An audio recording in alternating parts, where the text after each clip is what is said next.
Hey guys, welcome back to the Girlfriends and Goals podcast. My name is Samaria and I'm joined by my twin.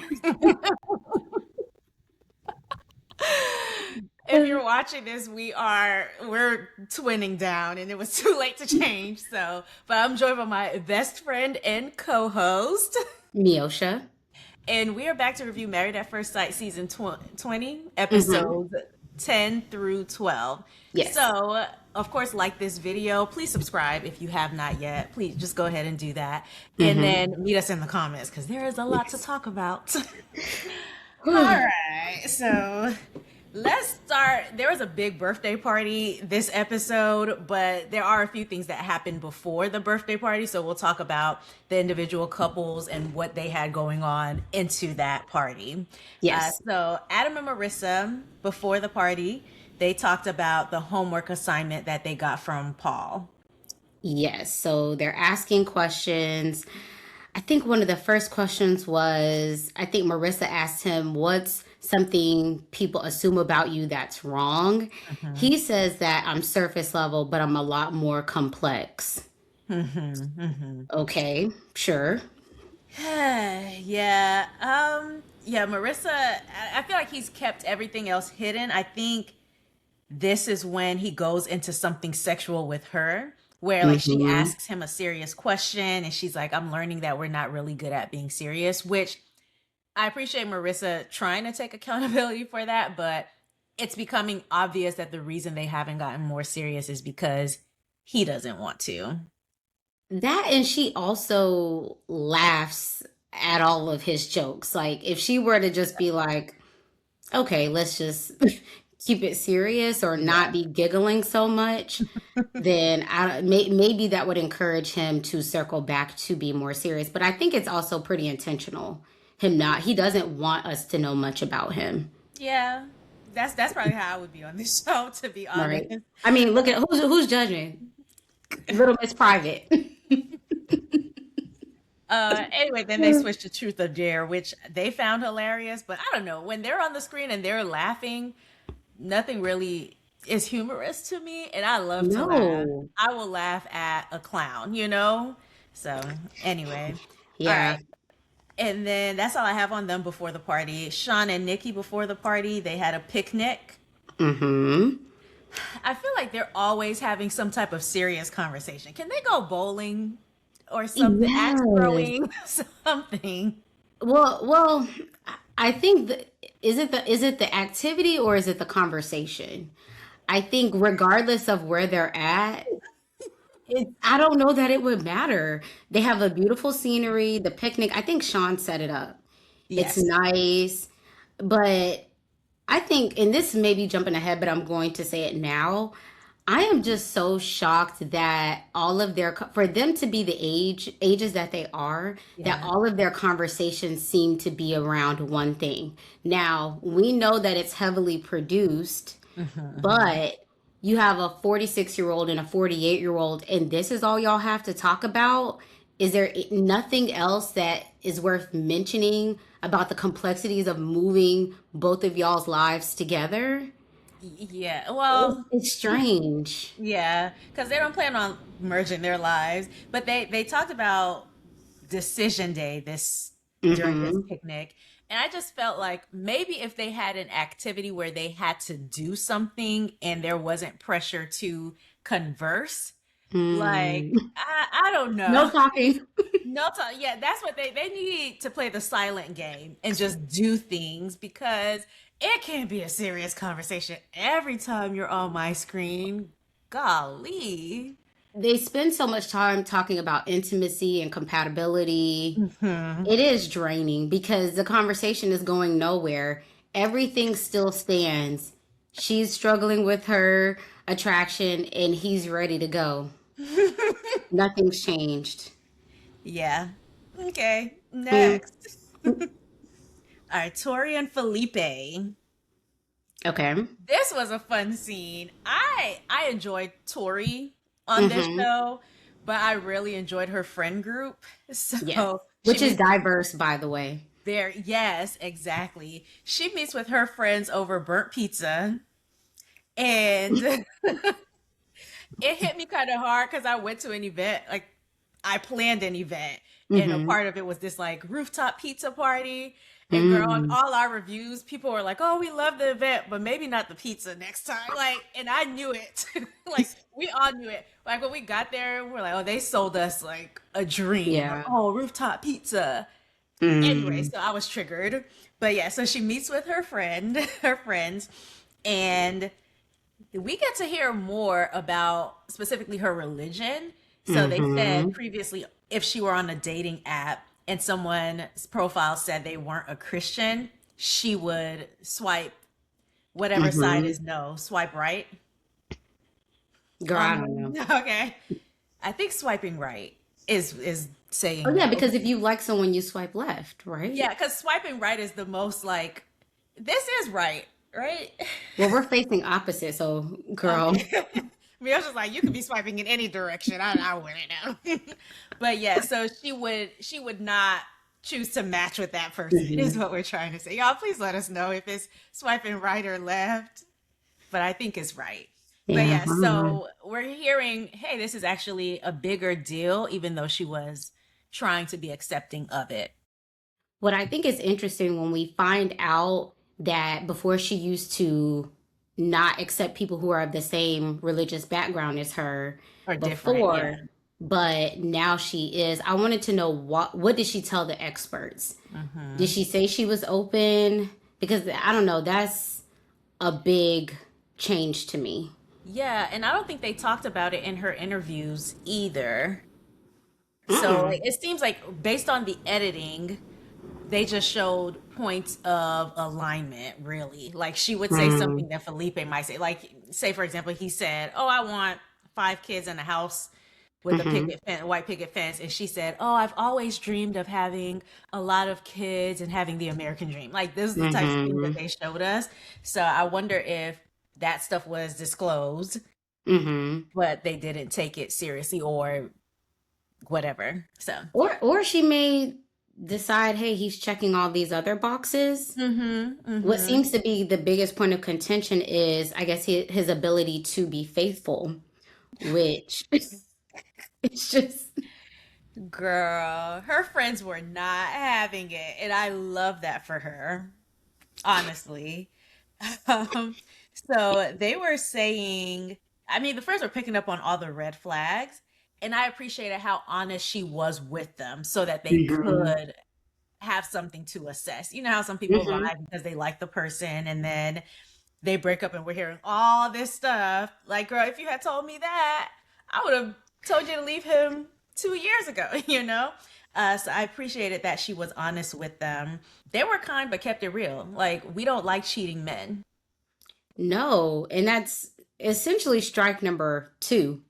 The religion thing, Yeah. which her friends, I think, in them reacting the way that they did, I think could hold her more accountable to her true feelings. And then Yeah. now the ability to be loyal. But she says that they align on higher level things like honesty and respect. But do y'all? As we see how things play out later, I don't even think they align on that. But Yeah, and then she says something like, "Oh, I have enough personalities for 3 husbands." And I think you can't ever be enough as one woman. You can never be enough for a person who wants multiple women. Like, because no. what they want, you're incapable of actually being another human being. So Yeah. it'll never be enough. A part of me though was like, does Tori know all of this? And she's just playing it cool for the cameras because she's very poised and I don't She want to say doesn't strategic. she doesn't react much. It could Yeah. just be her demeanor. She has Hmm. a pretty good poker face where I think in Yes. high intense situations it's Hmm. difficult to read her. So that could be her demeanor naturally. Yeah. If she were being strategic, strategic for what? Like, I don't know. Getting a good edit to make sure that she was actually trying, the things that the mm, fans like to see. But I just okay. think she's handling this process very wisely, I will say. Yes. So yeah, I think That's great. One of her friends said, "Oh, it's less about novelty and more about making the conscious decision that you want to build a life with someone." So I thought that Mm-hmm. was a really nice quote. The black friend Hmm. was hilarious. She was like, he kept that secret for years. He must not have felt that bad," which he didn't feel bad because he forgot. Yes, So he forgot. But anyway, something that you're ashamed of, or I don't know. To me, those things stick out in your mind even more. Like there are certain things that we may do in life where if you're ashamed, or though if anything, you have to push yourself forward, and it's a process. It's to not not be something hard. you didn't forget overnight. No, Ugh. no. Like there are things I still think about today from, I don't know, when I was like 12 or 20 or So Hmm. yeah, Yeah, and I this is not something that happened when he was 5 years old and it was a traumatic experience and he suppressed it. No, you were a full grown adult. those were your actions. Yeah. Yeah. Okay, fair, but the friend says she just doesn't want Tori changing for the sake of a relationship. All right, Mm-hmm. cool. Now we go into Nick and Courtney because it's Mm-hmm. Courtney's birthday. Yes. And Nick brings her these flowers, and were there chocolates in there? I don't know. He has like sweet gifts for her. She has a Mm-hmm. misread dress. He's taking her picture with the cake. I think it was a gluten-free, dairy-free cake or something like that. Yeah. Yeah. And so he gets that for her. She takes pictures. Uh But she's still salty. So this is yes. even before the party. She's still salty that he didn't open up as much as she did in the group session. Yes, and I wrote down, this woman cannot be pleased. And she's like, "Well, I mean, you want me to be all over you. This is not helping." I said, "Girl, nothing would help. Let's be No. very for real. Like, don't have you have us out here defending Nick, who might just be doing this for reality, girl." You know how bad it has to be that I think out of everyone, Nick showed up probably with the most to prove, or from Hmm. starting in the worst position, Yes, for like sure. behind the starting line because of all of his appearances on reality TV. So for us to be at this point is a damn shame. We literally wanted to root for you, and we were biased from the jump, and you've like shifted it. Good Mm, job, mm, mm. congratulations, because that is quite the thing to accomplish. Anyway, so Mm. yeah, so she's salty, and then they go into the birthday party, which they're having at Felipe's restaurant. Yes. He said, I got y'all on the drinks, the appetizers, no meals. That's why they were so drunk. They didn't have no real, they had bites and drinks. Boy, that was so funny. Like, I don't know what y'all expected, but it's what y'all get. No, I'm sure Mhm. that was very nice, giving them Mhm. the restaurant's Something. inventory. Yeah, that's Hmm. wonderful. And I don't even know if we caught the name of his restaurant. So I don't even know if he got any recognition. Oh, in one of those episodes, it's there. I It's think we, there? Okay. yeah, I've Okay. seen the name. I don't remember, but Okay. So at least he got some shine yeah, because for we've that. talked about this restaurant every group of episodes. I hope they have good reviews. Now I want to go look it up. I'm Anyways, sure. I hope so. They seem like look. a fun family. Yeah. Okay. So here goes Courtney. They get to the dinner, and she won't even let this man sit next to her. Specifically, she arranges to be sat in between, what's her name? Michelle, Michelle, and who was it? maybe Caitlin. Caitlin. Yes, Yes. So from jump, she she makes arranges she it arranges that it. way. Mm-hmm. Let's make that clear. And he can already tell when he walks in, because he's a little behind her, she's Mm-hmm. already acting as though she really don't want to talk to him. Mm-hmm. Why? And what's crazy is I think Michelle said, "Oh well, don't you want to sit next to Nick?" And she's Mm-mm. like, "Oh, he'll understand. He'll understand."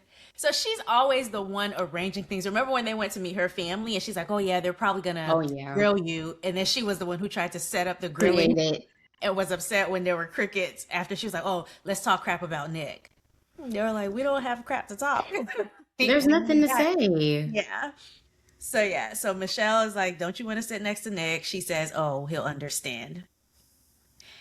And then she goes to him and says, "Hey, how do you want to work this out? Because I have Caitlin and Michelle sitting next to me. How do you want to work this?"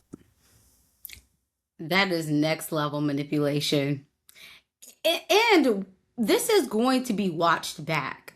Like, You think those cameras are gonna put that? If nothing else got included from this birthday dinner, that would have been the thing. absolutely. So he was going to watch this back all along. She don't care at this point, obviously. But you And think then she'd care enough to not make herself look this bad though? Even if it's not for him. him for you, please. We're begging at this point. And so she's like, "Oh well, like what makes you comfortable? You don't care what makes that man comfortable." No, she don't. She's clear. And of course, he says, "Well, I would obviously prefer to sit next to you, but you can decide." I wish he would have just said, I'll sit over here. Honestly. Because then he wouldn't have to have heard her talk so badly, like in such a negative tone about him. He would have been Mm, further removed from it. But yeah. he sits next to her. So here we are. He sits next to her back because she's Well, yeah. all turned to the side. And I don't think even at that point that Caitlyn was sitting there. So she's Mm-mm. turning to talk to everybody but him, not looking in his direction. I felt like it was mean and embarrassing for her because Mm-hmm. she's not even treating him like a human being, let alone a friend or a Yeah. significant other. And so yeah, Devin Devin calls it out, but before then, like I think somebody handed her something. Was it a cake or drink? A drink. And she was like, "Oh, as Mm-hmm. long as it doesn't have something in it." And Nick is trying to tell her, "Oh, it has vodka," which Mm-hmm. I think even from just a friend perspective, if he's not here for romance, if you know there's something in the drink that the person doesn't typically It was partake. dairy. Like someone asked, like, "Oh, do you want a what is it, chocolate martini?" And then Mhm. she was like, "Oh, does it have dairy in it?" He was like, "Oh no, it's Dairy. just like chocolate and vodka or whatever. It's dairy free." Okay. Yeah. So Oh, looking out for okay. her well being. Okay, gotcha. Yeah, that's Hmm. what I thought. I was like, maybe he's telling her it's vodka because she doesn't, I don't know if she doesn't drink often or wants to drink less. I I don't thought it was know. a dairy thing. Okay. Yeah. Okay. But yeah, so he makes that comment and she acts like she doesn't even hear him. She don't It's like, care. okay, whatever. So Devin, because Devin gonna call somebody Hmm. out. Usually Can't do Caitlyn, but other can't people do too. it with the other one. He calls her Oh. out and she said, I gave my vulnerability out. I have feelings about that, but I gave my vulnerability out, is what she said in reference to the group dinner they had previously. And I think just because you cry, particularly to gain sympathy from other people, Mm-hmm. because that's why I think she cried in that instance. Mm-hmm. It's like you're not really creating a space that's conducive to his vulnerability, right? And I don't know if Nick is trying, but I do know that whether I wanted to try or not, if that's what I was met with, I would completely shut down. I'm not giving vulnerability to someone whose energy suggests they don't even like me. No. And we know this. We know that she's also been talking mess about him as well. So From day she one. she made the comment about, oh, Adam being hotter and all these other little things, talking about how boring he is. So to get to this point and now you want vulnerability, it was just something for her to grab at. But Yeah. it doesn't warrant this level of behavior. The Mm. way and I have my thoughts on if Devin should have addressed it, if it was the right time, place, all those things. But I could understand him calling her out, being like, hey, it's no reason to treat him like this, even in this moment, even if you Yes. felt the way about the vulnerability piece. So I was Mhm. fine with him addressing it right there. I was fine with him addressing it. As a viewer, of course, I'm more team Devin than I would ever be team Courtney. So I wanted to be like, yeah, Devin, let her know, call her out. I do think at a Mm. certain point it went too long, and Oh, I agree. yeah, I do have to call that out. But He I should think have what he said was it and doing then was so minded his business. yes. And Yeah. I think he was really trying to help her though. Like I've talked to him, he's really trying. Here are things you could do or whatever. Hmm. And girl, she turned disrespectful, I thought. Like when she starts calling Court Caitlyn and Hmm. she's like, "Oh, you need to control your man. You need to control your boy. Control your boy." Like I know some people would be like, "Oh, you can't talk to a man like that." I'm not big on the gendered like Hmm. respect policy, whatever. But I don't think you talk to any human being in that way. Oh, come get your like someone can Your control pet. another adult. Yeah. Yes.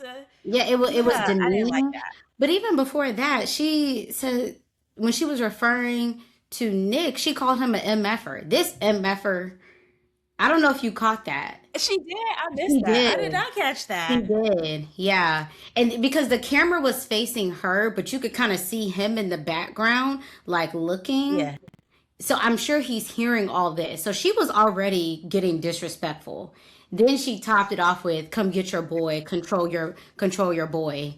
Excuse, Mm-hmm. but that Mm-hmm. also let me know she's been talking mess about him to Caitlyn this whole Mm-hmm. time, which we know. So, Yeah. and I will Yeah. say that the reason I think it also went left is the drinks. You could see Devin was clearly leaning way too far.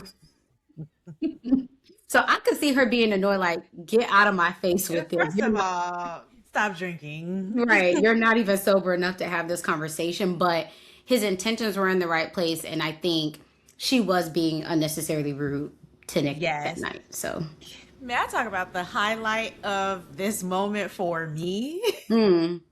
Belle Jolie with those glasses and her and Marissa making the Okay. eyes. Listen,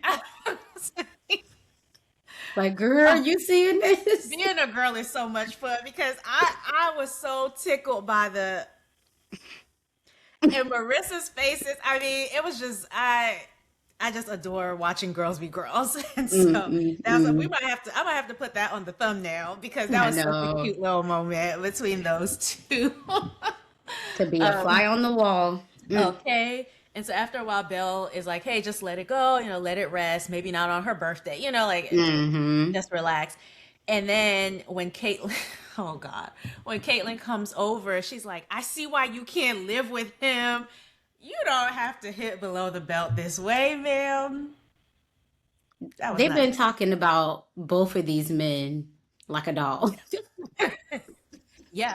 Because if this is what we're seeing, first of all, I know these people are fairly new, but I don't think I would let any of my friends be that level of comfortable saying negative stuff to me about my significant. Like, yeah, there's gossip that happens, but are you actually going to sit here in front of me and say to me, your significant, I see why you can't live with him. He's so this, mm-mm, mm-mm.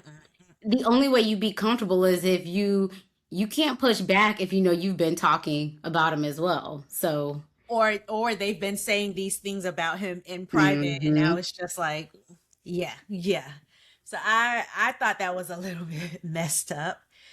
And then I also didn't like this whole situation that happened with Caitlyn and Devin. Hmm.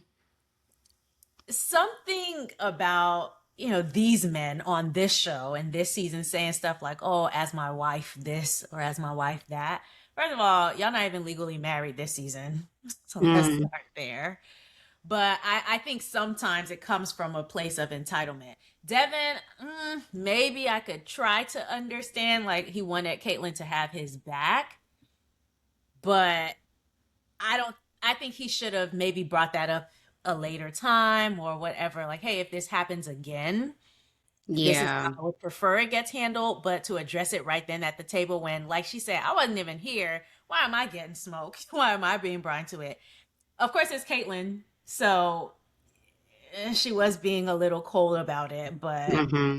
yeah, I just I think, I think it just shows that she's overall not into him and doesn't have any care or concern about him. yeah, Even for me, even a friend, if I notice, oh, you're a little too saucy, hey, Mhm. let's go to the restroom. Hey, we're gonna wrap up dinner early and head back to the apartment. I wouldn't have just let it play out in that way. Like if I had any level of control, like if she Yeah. cared, she would have just said, okay, babe, and then removed him from the situation because he's Mhm. clearly drunk. What else is going to become of this situation? I think it's okay to have expectations that your spouse would have your side, but this is not a normal situation. She don't know either one of y'all. She said, "I met you 2 weeks ago. You a stranger." And you met her 2 weeks ago. She's a stranger. But I Yeah. think at a bare minimum, even in the way Courtney was like, get your boy and all that kind of stuff, Yeah. I Chill. get why he would be like, okay, you could at least say, hey, okay, you can feel how you feel, but you don't have to talk that way towards him. Yeah. But they both of them should have just left. I mean, Yeah. so Yeah. I don't know how I would have handled that situation in a 2 week marriage. She came and it's tried to time like to go find out what was home. going on. Yeah, no, you're probably right. Time. Listen, you're There's probably nothing else to right. say. It's time to go home. All we, Night's all we over. got is drinks and appetizers anyway. Child. It's just not we're having a meal. So Go pick up some food on the way home. Call it a night. yeah. And so So, Courtney's like, "Oh, you're a boy's boy and I deserve better." and you're a girl's girl talking about all but salivating over Adam and Felipe, but you're a girl's girl? I think a lot of people, not saying me, I think a lot of people at this point think Nick deserves better. Yeah. Like, I get it. You're not. Has she even talked to Nick at this point about feeling like he hasn't been vulnerable enough, or is that just something that she said to No. us? So that's another thing. Like, anyway, child. Hmm. Yeah. But I don't know if we want to finish up talking about at the dinner where I guess they eventually do make it home. They have the car ride. Hmm. You want to talk about that? Okay, yeah. So after Devin said, "Hey, I didn't expect you to take my side. I just wanted you to hear me out." He felt like Caitlyn got the story from others, but didn't hear him out. Mm-hmm. Um, I wrote down, was it the drinks, which then we found out later that it was. But Yeah. they have a car ride home, and no, they get home. Mm-hmm. Yes, and then they're having a conversation about what happened at the restaurant. Yes. And so this is where we have this camera scene. I think it was from her phone. I think she walked in. Yes, You think because that they a wouldn't camera have didn't have cameras. cameras in the bedroom? It was in the bedroom, like propped up on the nightstand. Hmm. So I don't think production would put camera. Who would let production put a camera right next to their bed? That's Right. crazy. Fair. Either way, I think it was she walked in because he was clearly drunk, Hmm. clicks record, and they're going back and forth about what happened. He's like, oh, well, can I at least just get a hug? He, Devin, Read the room. It's not giving hug babes. and then what did she say? Oh, this behavior, if you think I'm gonna ever let you lead, it would never happen. Girl, you weren't gonna let him lead anyways. This man can't even get a hug when he's sober. So, He's not even getting good mornings, we found out. not even. So, I think Devin was clearly doing too much. We won't, the next morning happens. He does apologize. But in that scene, I think she was saying all the things she wanted to say, anyways. That's just me. Yeah, yeah, yeah, yeah. Because, like, what? Where does being a leader? I mean, I get it, like, being a leader. If you can't stop yourself from over drinking or whatever, I can see that. Those are valid points, by Mhm. the way. You know, I don't agree with Caitlyn on much, but yeah, if you are acting erratically because you drank too much, Hmm. I'm not gonna be going out with you. Honestly, I don't like that. I And it haven't. makes it worse because they Yeah. don't know each other.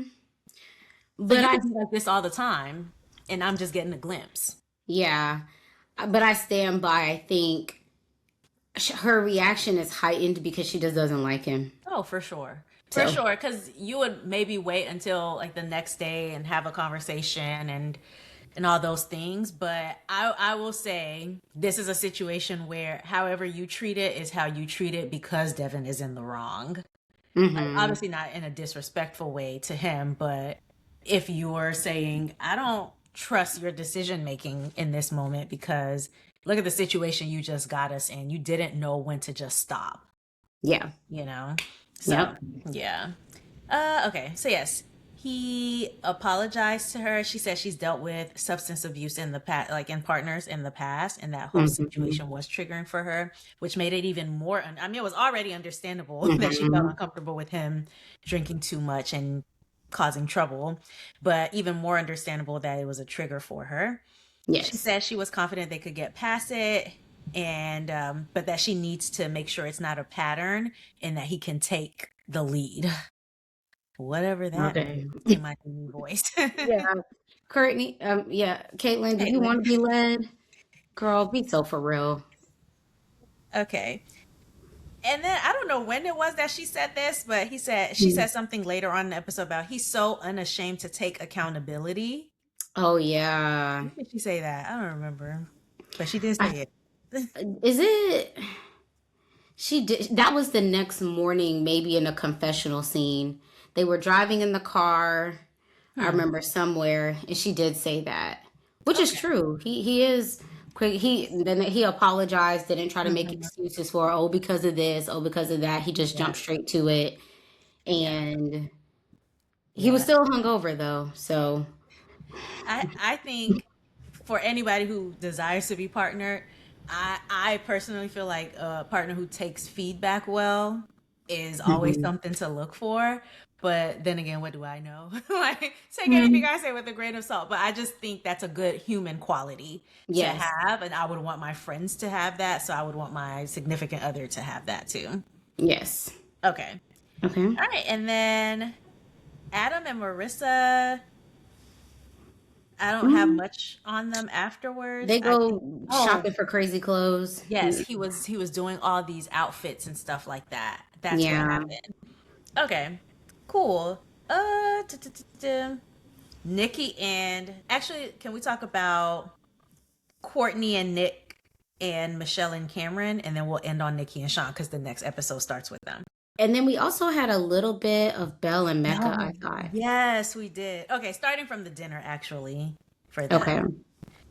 So at the dinner, one of the things I wrote down was how well they handled this whole situation about feeling slighted by the experts, Mm-hmm. specifically Paul and their peers, saying that they were performative. So Mm-hmm. I at the dinner they talk about they felt terrible about group therapy. They shared it with Devin, who is a really a source of empathy for everybody, Mm-hmm. maybe Yes. except Courtney. But uh, Belle said, they've chosen to handle it by talking to the experts. They're not going to address it with everybody in the group. I They're going agree. to take the mature. And I was like, yeah, y'all better handle this maturely. I love Mm-hmm. that. I love that. And then the next time we see them, they sit down with one of the experts, with Paul. Yes. So I think Mecca lets Paul know that he felt that he was being attacked by him claiming that it was performative. What did you think about Paul's response? It was something to the effect of, well, I'm sorry you felt that way. If you felt that way, he said it so nicely that you wouldn't have. It didn't give that energy. People usually say that when they're a little bit Mm-hmm. upset, but he said, "I'm sorry." It was his tone, the delivery Mhm. gave that it was the way you should apologize when we all know at this age that's not how you apologize. And you know, Paul. But some people might say, well, maybe because he said later, oh, I was just trying to shake you.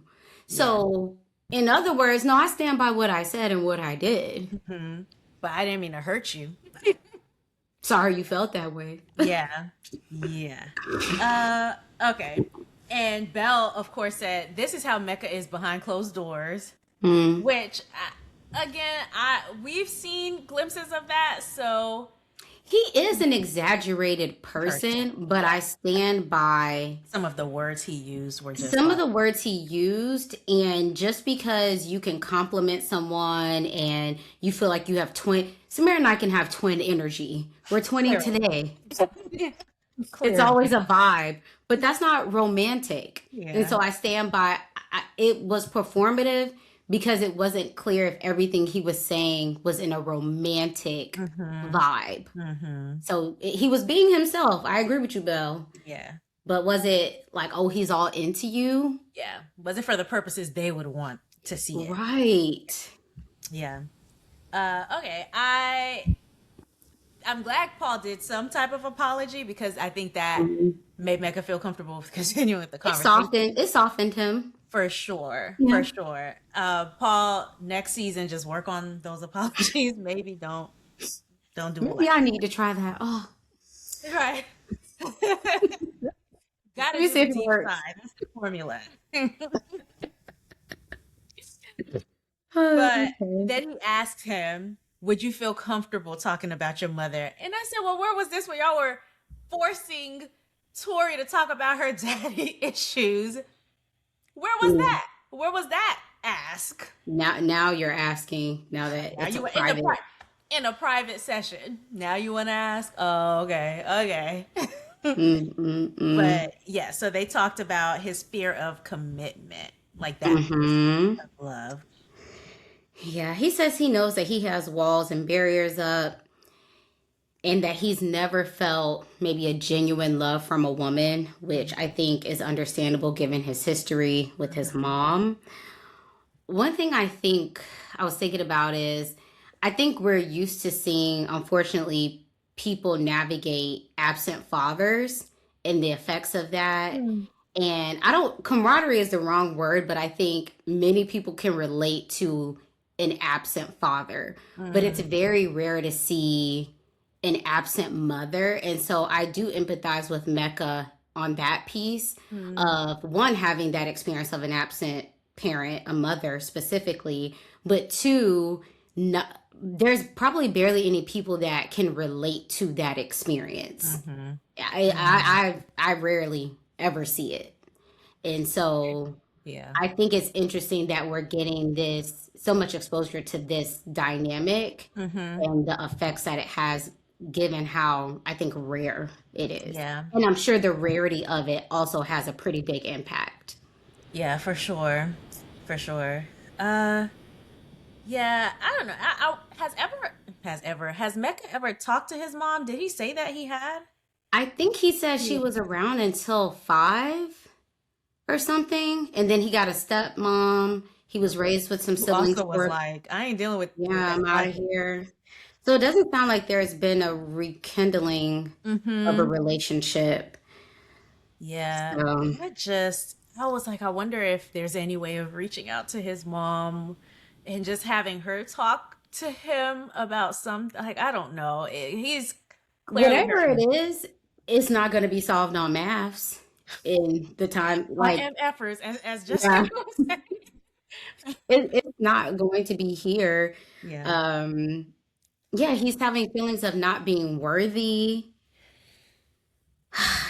And he's self-sabotaging aside from Belle, but this isn't her issue to solve. Yeah. Like, it's so, because I don't think it's whether it's Belle or a different woman, No.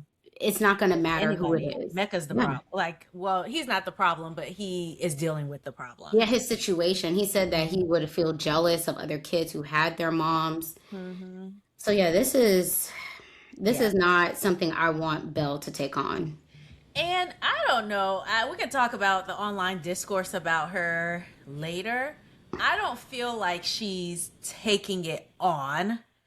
Mm, Although sometimes I do wish she were less like, I don't know, she came to his aid a little bit less, right? But mm, also, I think the way she's acting is how I would act for a friend. You know, like I'm not about to let my friend sit here and feel unloved and unseen and whatever. I'm yeah. going to step in and say something. And she seems like a genuinely sweet soul. Online, people are like, oh, she's a pick me because she's a. No, I actually think she, at certain points, has taken the step back that she needed to. She's never tried to say, hey, this is all that I bring to the table. This is my worth. If anything, the experts are doing that, and I want them to shut up. I want them to stop. Because, Paul, why would you say, I believe Belle loves you? She won't say it. Yeah, she won't say it because she's not trying to be out here begging this man to love her back when he's really just emotionally unavailable and incapable of doing that right now. So why are I you saying think it? I think Mecca, not intentionally, but I think what he's going through is Mm-hmm. just taking up so much space In his and head. energy. And she's reacting like a friend would. And I would go as far as to say that I'm not even convinced that Belle is all in Sold on on Mecca. him. Yeah. I I think think she she's, likes him. yeah, I think she likes him. I think she Mhm. finds him attractive, Mhm. but I'm not getting the vibe that she's just so My man, my sprung. man, my Yeah. man. People don't even say I'm sprung anymore, but whatever the new version of that is, I don't, Okay, millennial. I don't think that she's to that level. And if anything, I see her as just trying to comfort him. And Yeah. then, as we saw later on, but like, even if she had concerns or things she wanted to address, because he's taking up so much space and so sensitive, she can't Yeah. to talk about what her needs are because he's too wounded, I think. And the session was all him, which is Yeah. fine, but do a separate session with him. Like, stop taking up our relationship time because I also have needs. And then don't speak for me. What do you mean you believe I love him? Stop it. I'm here. I'm Yeah. literally here. I can talk. I think she thinks he's attractive Yes, and she likes him. for sure. I think she would like this to work. Yeah, and would like it to work. They are in a marriage, but I don't get that she's just so far gone and yeah, I'm She's not like, "Oh, getting that pick me, vibe. pick me." But she said to him maybe a few episodes ago, "I can't resolve this for you, but I'm happy to support you through it." I think she's handling this whole situation in a way that's like genuine to who she is and very caring, but also like her friend said, move with so much discernment. And I think she's trying to do that. So Yeah. I don't like the she's a pick me discourse because y'all know what a pick me would be doing right now. Like literally preaching sermons about why you should love me and why Hmm. you should accept me into your life. Like she's just a I think, support. yeah, being supportive. Yeah. Yeah. Anyway, but y'all let us know what you think in the comments, of course. Hmm. Okay, so yeah, they have the session and then that ends. Uh They play basketball. That was fine. yeah. They have fun Mhm. together. See, maybe Sean and Nikki need to play basketball. Girl, let's see. I feel like is Sean and Nikki all we have left, or we got? No, we didn't talk about Michelle and Cameron, but they didn't do much. Like Mm. he said something like, "Oh, I need to bring my A game because she's so great." And then he Oh said yeah. to her friend or somebody like, I like that she's agreeable, but she's not a pushover. Like she's very strong." Mm-hmm. That's all that I have on them. Is this where they went to her condo as well? It might have been the next episode that they did Oh, the it's the next condo episode. visit. Oh, Maybe okay. hold on, wait. Maybe it was this. Mm, I could be wrong. Okay, it was either this or yeah, maybe it was this one. So Yeah, I maybe have it. maybe he said it to her roommate.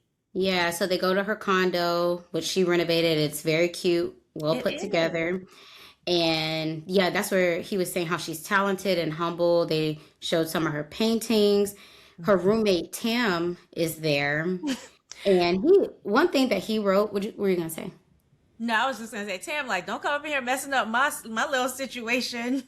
Listen, it's gonna be all three of them in there. Um, Tam says that she can be known to have a fiery temper, and she just laughs it off. I We'll believe see. I could believe it. This is also the same person who sent 25 unanswered text messages to somebody. So I think she's playing it very well. I think she's very aware of her image Hmm. and the As she show should that be. she's on. Yeah. And I think even how they show up as a couple, like in the next group Hmm. dinner, which is episode 12, when Cameron is doing a lot of talking, I don't know. In my head, I'm like, oh, was this inspired by Michelle saying, oh, we have to step into this role because we're an older couple and we're successful? Like, those are things she said before. And so when I saw him stepping more into that role, I'm like, okay. And it's not a negative thing, right? But Yeah. maybe, Yeah, yeah. maybe. Okay. Okay. So now we have Courtney and Nick and Sean and Oh, Nikki, which will take okay. place in the next episode. Okay. So Courtney and Nick, I think they met with Dr. Lisa this episode. Is that right? They did. My Yeah. notes are kind of mixed around, but you're right. They sit down with Dr. Lisa. She shares that she was insulted. Before we even get to how she shared, Hmm. whenever Dr. Okay, whenever Dr. Lisa or anybody asks a question, Hmm. Courtney immediately jumps in. Oh, Which yeah. I understand we're trying to get the ball rolling, but if you are seeking vulnerability from your partner, if you're looking for someone who is interested in talking more or who you're interested in seeing talk more, one of the ways I might do that is when they ask a question, I would let them lead. You talk about what it is. You start the discussion because I recognize that I am overpowering a lot of conversations and not Yeah. really giving you a chance to share because I'm oversharing. So please take the lead. You talk. Yeah. But I she think she just can't wait. she has that, like, I don't know, unsettled, Hmm. anxious energy about her where she just has to get to it and she's just kind of all over the place. Yeah. Yeah. Yeah. You know those people who jump in on Family Feud before the question is even done getting asked? That's her. Ask her, like, you don't even know where I was. Okay, sure. Yeah. Go ahead. Answer. Share. Mm. So anyway, I just wanted to comment on that. But Okay. mhm. Yeah, so she shares how she's insulted about how which insulted is such a crazy word to use in this context, When you but know you were wrong for that, how you treated that man at dinner, but okay. so she's insulted. He says that he's not good with being put on the spot, and I think, unnecessarily jumps to take accountability. He says, I feel like I disappointed you. Dr. Lisa says that they're both asking for things from each other, one to open up more and one to soften up more. Mm-hmm, mm-hmm. I But the thing is, the softness should come before the opening up. Like, if we were to prioritize, Right. you should just be softer towards him, period. The opening up needs to come, but I wish Dr. Lisa would have nudged for her to soften up first. And Mm-hmm. then that would provide the environment for him to. No one's opening up to her about anything if that's her energy. I don't even think I would share my name with her. Like, Um, I don't need to know. Yeah, and he said something about when he says he's trying to get to know her more, it's not just like physical, but it's yeah. also emotional, you know? Hmm. He says like sometimes I don't even know where I stand with you in a room, which we've seen. But then he brings up how it hurt him how she was acting at the birthday party, and she lies. I moved She Michelle. she lies. Okay.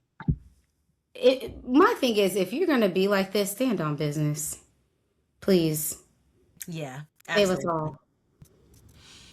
Yeah, girl. Okay, so she says something like, "Well, you know, my mom and dad, they didn't sit by each other when we were at dinner or something."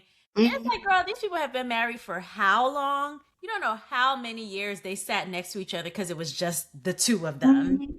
You don't know. They've been married forever. You're still laying the foundation of your relationship, your friendship, really, before we even do a romantic relationship.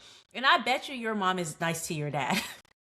Right. They called her out for how she is, and you're from the perspective of the child, so You don't know. anytime children enter the picture, it's normal to say, oh, the kids are in between or until Mm-hmm. they're like teenagers, right? So your perspective is always all of us, not just the two of them. I can guarantee you, if they're at a dinner party with the two of them, they're probably sitting next to each other. Yeah. So, but if they're at the dinner with all of their kids, yeah, some of y'all are probably sitting in between. They sat next to each other at the dinner where Nick and Courtney were Oh at. yeah, at the house. She's full of it. And Can't even get her her story sister straight. sat with, I'm guessing that was her boyfriend. Her sister Mm-hmm. sat with her boyfriend, and Courtney had to sit by Nick because nobody else was sitting next to her. But it's like, girl, cut it out. I didn't like this session. I feel like it gave Courtney an opportunity to assess things, but Mm. then it's like she'll assess things and get it mentally, but then her actions are awful. It's like the breakthrough she claims to make in therapy. We don't ever see the actions to support them. Mm. And so it's like, yeah, okay, it ends with her saying, "Oh, I could do this better. I could do this more." But we're probably going to end up at the same place because, girl, you're in your head and now you've come to a conclusion, but Mm-hmm. conclusions with your words don't always lead to actions. Yeah, and she says that she, I think, wants a reset, and then does this very weird, awkward, forced kiss. Yeah, yeah, okay. And Nick, of course, he's like, "Yeah, I'm all for it." Okay, You know all what? right. He's just doing what he can to survive at this point. He He's was like, "Get me out of already here." he was already going to be acting, but now he's really having to put in work. He's like, "This is my first role." Oh, Yeah, Sean, chill. She's straddling this man. He's rubbing all up on her underneath when clothing.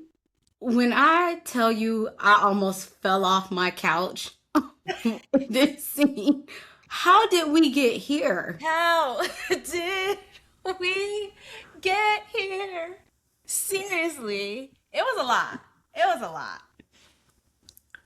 Nikki, you're gonna have to lay up off that Uncle Nearest in the evening. There's no more. No more. Because what is going on here? And I could see how that, for a normal person, that could feel like, oh, you're leading me on. I don't even know for me it's a leading on because I do think there can be intimacy without it leading Mhm. to, it should go as far as both people want it to go, Consent to it, yeah. but it's just not adding up for me. Why would you? Yeah, yeah, yeah, yeah. Like of all the things to do,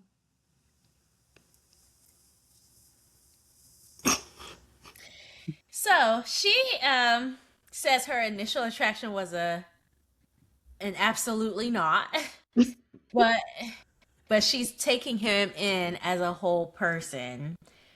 And then we have the scene where Sean comes out in that towel. Why are you laughing? because I'm thinking back, I'm like seeing it in my head in the way I was hollering during this whole scene. And you know, I think for Nikki, she's like, "Oh, I've even gotten to the point where I'm letting you touch on me. Like, let that be enough for now." As Dr. Lisa told Devin, like, let that be enough for now, you know? And I guess he's taking it as, "Oh, this is a step and then there's a next step." But she's like, "Maybe it took me a while to get to this one. So, pump the brakes." Yeah. He says that he noticed after they have a really good night together, he has an increase in desire and wonder if there's in any world in which you can see pleasuring me without having sex. He says, yeah, I know it's crazy. Do Who you? says that? Yeah, Sean. Do you know Especially, it's crazy? I'm just going to make an assumption. This looked to be first thing in the morning, like early in the day. I'm sorry, that alone would irritate me. Like, we just woke up. I haven't even had my coffee yet. She's in athleisure, either coming from a workout, going to a workout. No, this was the towel scene. Right, but she's in a Oh, workout. she's in athleisure. Yeah. Okay, okay. So Sorry, I he thought must you have, said he. it's the next morning. Yeah, yeah. I okay. Here's where he lost me because I don't know that. I'm trying. I'm finding it, Do but you need to try though? I feel like if this were a normal relationship, which it is not, and that's why I'm anti what happened here. But if this were Hmm. a normal relationship and both people were into each other and you wanted things to progress, I don't necessarily see a problem in asking, like, hey, is this where we take it to the next step? Would you consider Hmm. taking this to the next step? In a regular True. relationship where the people have known each other and their plan is to stay together and to progress and progress, right? Hmm.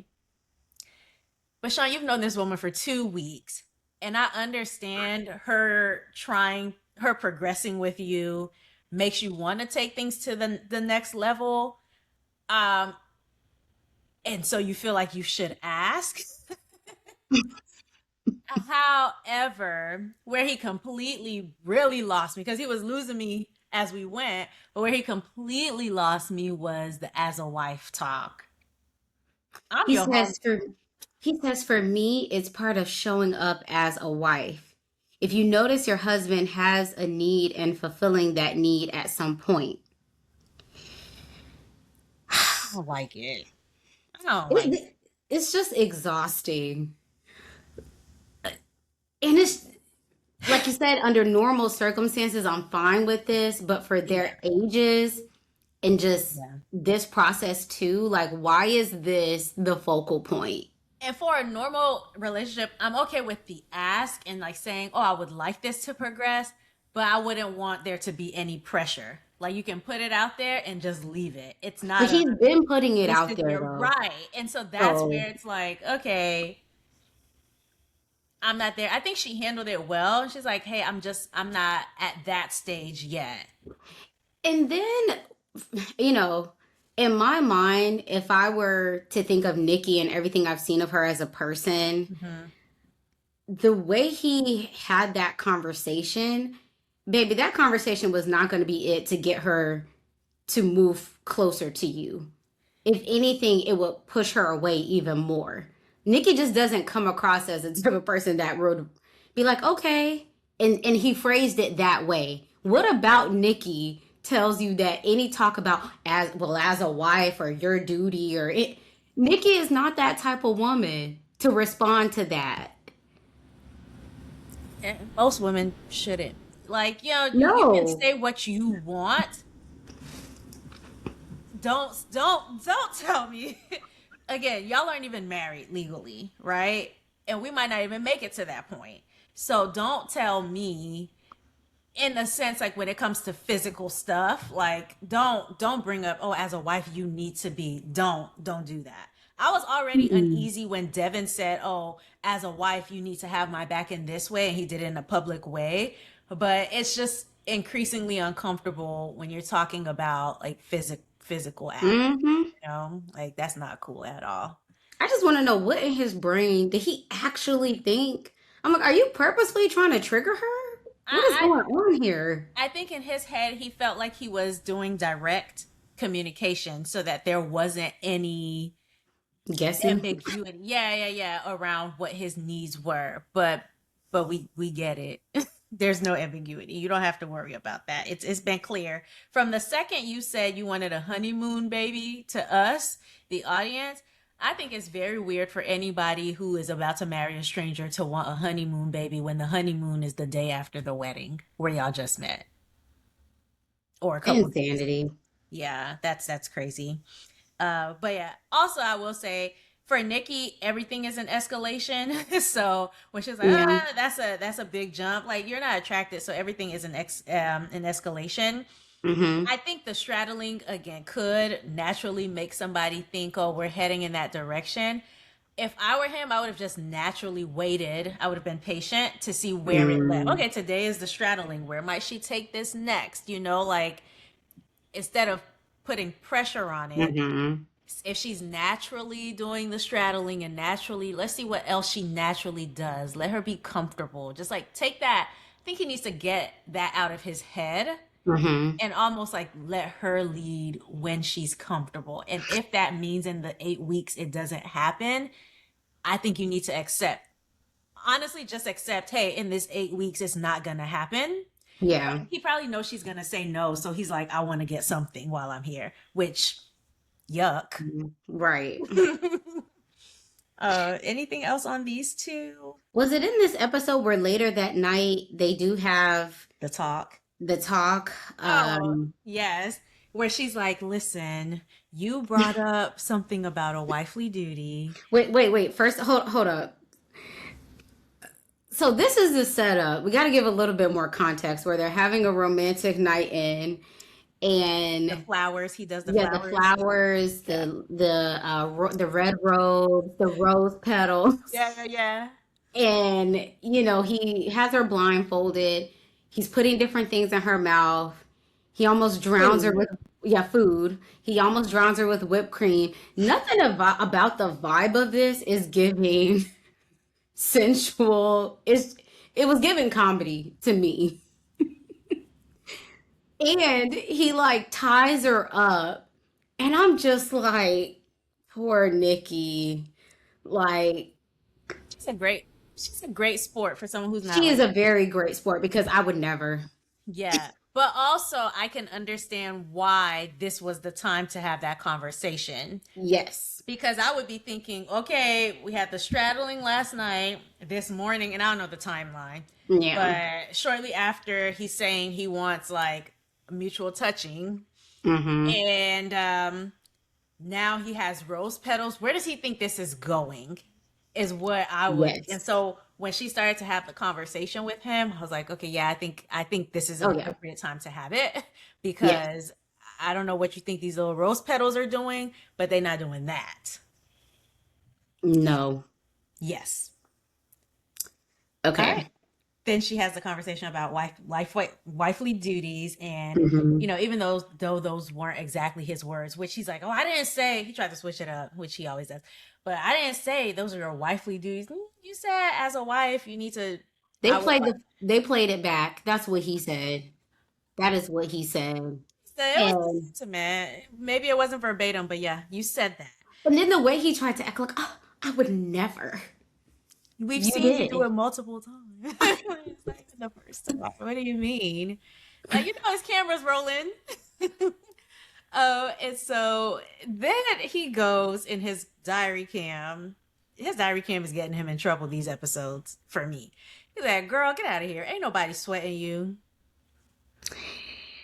He says that he can't keep up with the different personalities at different times. Now, what I will say is, I think off camera, I could believe there is a laxness. Like, if there's no camera crews in the room Mm, and she's had a cocktail or two, I could believe that there is a bit of laxness that mm-hmm, leads to more physical chemistry with them. Because he kept bringing up, like, don't fight it or just let it happen. If those moments come up, can I trust that you're just going to go with it? mm-hmm, There's something that's happening where I think she's going with the flow, things are feeling good, and then she either brings a stop to it or has a mm-hmm, boundary there, and he's feeling like, but just give into it. mm-hmm. And or when they're having these very serious conversations when the camera crews are there, she's very much like about her business, Buttoned and up. yes, very buttoned up. So I will say I think that I could believe there is a bit of difference there in Mm-hmm, how he's experiencing her, mm-hmm. where she's just very buttoned up when the camera crew is there Yeah. and laying out how, her boundaries and how she feels.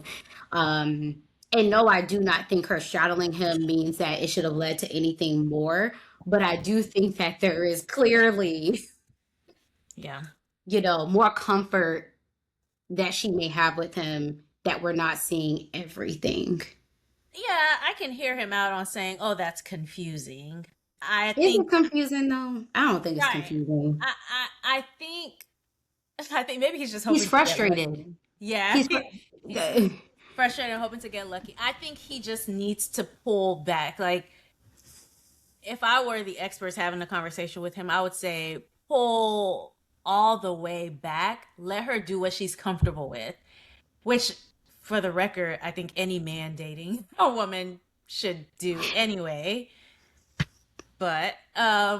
yeah, if she's comfortable with letting it go to the straddle, let it go to the straddle, and if she stops, that's the boundary for that evening.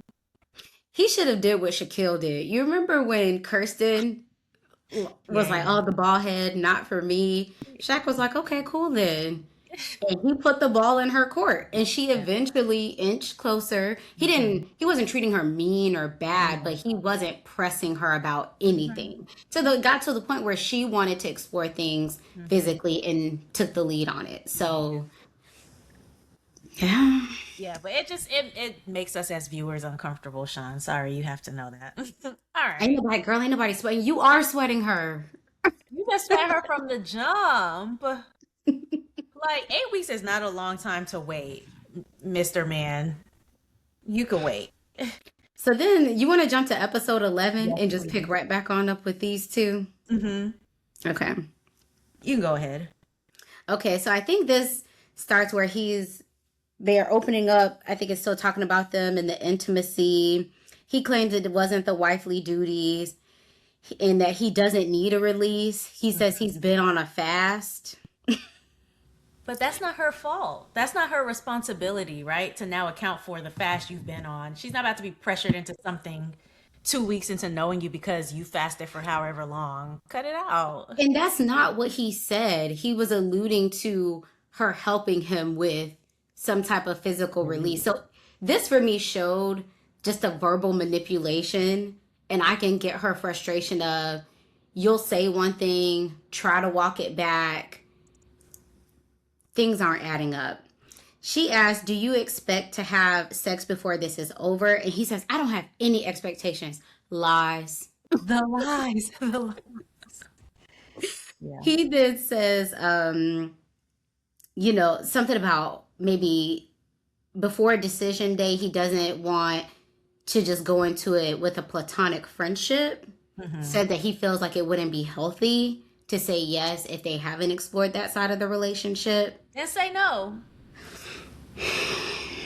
Then say no. Yeah, that's a part of being on MAFS. I think you may or Hmm. may not cross that bridge before you get to decision day.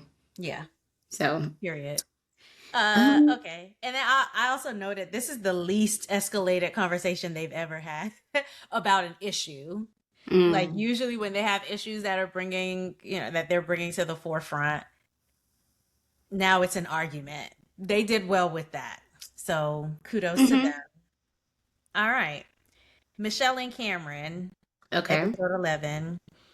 All right. So I don't know why I put this, but I said, is it just me or do the experts focus a lot on intimacy? Like intimacy is the benchmark for mm, is this relationship successful or not?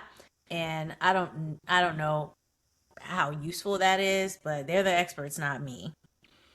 Uh mm. he talked about in their session with was it Dr. Lisa that they had a Dr. session with? Lisa. Hmm Oh yeah, he drove up early to be with her. Like he was supposed to come back the next day, and he was like, "No, I'm gonna leave tonight and just get there early." So he's really liking her, and they're trying to figure out how they're going to make things work. hmm He's like, "It's nice to have a woman be this nice to me." I said, "Well, Cameron, you haven't really kept women around you around you long enough to know them like this. So how would It, you know?" I don't know. This is where I got a bit of performativeness from them in this scene, and this is going to come across a bit critical. I don't mind. He was saying, he was getting emotional talking about how highly she speaks of him, how he's never had a woman do that before. And he starts crying, but you know me, I'm the tear police. Not a tear in sight. Hmm. Not one. Hmm. And so I don't know, as when you were saying the last recap, how you felt like they may be serving them up as like the perfect couple to buy into of the season. This is where I'm starting to see it. I'm late, but I am starting to see it. I'm like, okay, Cam, I get it. You've never had a woman love you like this before, but I'm not seeing the tears. And I ran it back because I wanted to be sure. I confirmed. Anyway, they say they don't know if they're in love yet, but she feels like he's her person. All right, beautiful Mhm. gowns, great gowns. And later on, they have They're this, by, yeah, they're by the water, the picnic. yeah, And I put that when they were doing the camera for Michelle, she said, "Oh, it's not a competition. It's not a competition, but Cam and I might just be the strongest couple." And I was like, see, at the beginning, she really does draw out her words. It's You like, do. I know that Cam and I. It's like, okay, girl, we've been here 50 minutes and you still haven't gotten your sentence. But she, at the beginning when she was saying, "Oh, I hate being single or being single is so awful." Hmm. Remember, I was like, I don't know how I feel about that. But also, I gave her the benefit of the doubt because, oh, it's normal. Like, I get it. You don't want to be, if marriage has always been Hmm. your goal, and then you have the fibroids, like, it's understandable. But I think Michelle enjoys the appearance of marriage as well, and that's something maybe she needs Mm. to unpack. But she's very much about the appearances and how much better than others she might be doing. Um, Mm. I walked away from this episode feeling like whatever real issues they're going to have, we're probably not going to see it. and they're not going to come in the 8 weeks, maybe, or if they, yeah, if they do, they're going to Mm-mm. keep it all buttoned up. Which Yeah. I mean, Yeah, if it's they none of our plan on, business. yeah, if they plan on going after the process, then good for them. They should work those things out privately. But I think the difference is because other people are choosing to address their things more head on, it gives the appearance as like, oh, we're doing so much better. I just say That's be what they humble. want. That's what Yeah. she wants, I think. Be Like, I think she's humble. relishing in that moment. Yeah. And you know what? She's been single now. She's like 34. It's something that she's wanted to happen for her. I can understand just wanting to enjoy that moment. I just think, Hmm. be mindful of the comparison thing. And I've said this with other couples who are comparing how bad they're doing to others. Like, Hmm. stop the comparison thing. Like, Yeah. we're happy that you guys are happy, but it doesn't have to be at the expense. You don't have to just feel tall because you knock somebody else at the knees or somebody else is on their knees. Yeah. Yeah. All right. Uh, The SC. I forgot what they said that was. Oh, yeah, she was using that as an abbreviation. Yeah, like for something Mm-mm. else. But she Mm. said, oh, serious conversations. She said, Oh, we've had so many SCs who so says far. that? Is that a West Coast thing? I think it's a Michelle thing, but y'all let us know. It might be a West Coast thing. I think she Mm-mm. just made that up. But she said, it's surprising that another woman hasn't scooped up Cameron. I mean, they Girl, may have tried. He just the was, Cameron wouldn't be scooped. he didn't. It's not surprising. It's only surprising to her, but I'm glad that he's working out for her. Yes. Yeah. Okay. And then she starts crying again. Okay. Nick and Courtney. Okay. So Courtney is like creating intimacy. I guess they have this like car. Can I get through the sentence before you start side eyeing? Go. Courtney is creating intimacy. They have this like game that they're going to play so that it allows Nick to open up a bit more. And then at the beginning of this, after she does the setup, she can't help but be like, yeah, see, like, I would never do this. This is not something I would ever do. This is crazy. I would never do this. And it's like, okay, girl, you started right. You've She begun made the it so moment. awkward because she asked him, are you into this? Do you like this? Oh, yeah, I think it's cool. I like this. Oh, well, I would never like this. He was just sitting there like, okay. Why are you telling me this? Like, girl, just follow through. It's not about you and what you would do and what, like, you're supposed to be trying to learn a new way of doing things. Um, anyway, so then I think the question that he got was more, I don't know, I think it was more lighthearted. And then the question she got was, what hurt you most in past relationships and why? And I was like, oh my God. Is Now we this have to hear again. Is this where she was talking about how she was on the FaceTime with a boyfriend and he had somebody else doing homework there with him? Was this that scene? I Maybe. don't, maybe, I kind of but tuned it out. yeah, I was like, okay, when was this? Homework? High school? College. There's homework in college too. maybe. Mm. Okay, but I did like hearing about Nick's family. I thought that was a vulnerable enough moment for like the Yeah. space he's in. So he talks about how much it means for his family to be proud of him and that he never got physical touch from his parents. Mm-hmm. So he's interested in that in relationships because that's the only place that he really can Mm-hmm. get that, you know? And so I thought that was vulnerable. I said, hopefully she thinks it was, Yeah. It won't but matter. who knows? Yeah. All right.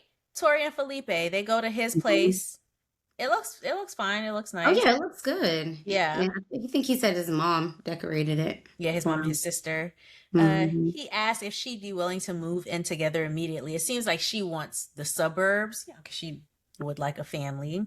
Hmm. And he says he wants to stay a city boy, which no surprise. Yeah, we know No that. surprise there. Yeah. And then now he's saying if his person wants children, because she asked him, like, okay, you want the city life. Do you want children or do you just say that because I said Hmm. it? And he said, well, if the person I want wants children. But before he had mentioned that he wanted one child and how he had thought about them having like access to multiple languages and all of that stuff. Hmm. So he's bringing a lot of uncertainty. I'm not convinced that Felipe really wants kids. He may be one of those people who feels the cultural pressure to have kids. Mhm. Granted, Mhm. he's 28, 29, so things could change, but Mhm. I would expect by that age for you to be probably leaning like, oh, it's not going to happen in 2 years, but I do want it to happen. Or, Yes. no, it's not going to happen. So I could see him feeling the pressure to have kids because of culture. Yeah. But so he maybe doesn't feel comfortable to come out and be like, I don't want any kids. Yeah. And if I were him, I would just start off there. And if you change, then great. Hmm. But because it is a decision that you should take a lot of time and you should allow yourself to change your mind and change back. Like I don't think it's something that should be taken lightly, honestly. But Even the way he described it, he was like, yeah, being a dad could be a cool and fulfilling life. Girl, don't have no children with this man right please, now. please don't. Don't. Mm-mm. Okay. That's all with them. Belgium, Belgium and Mecca.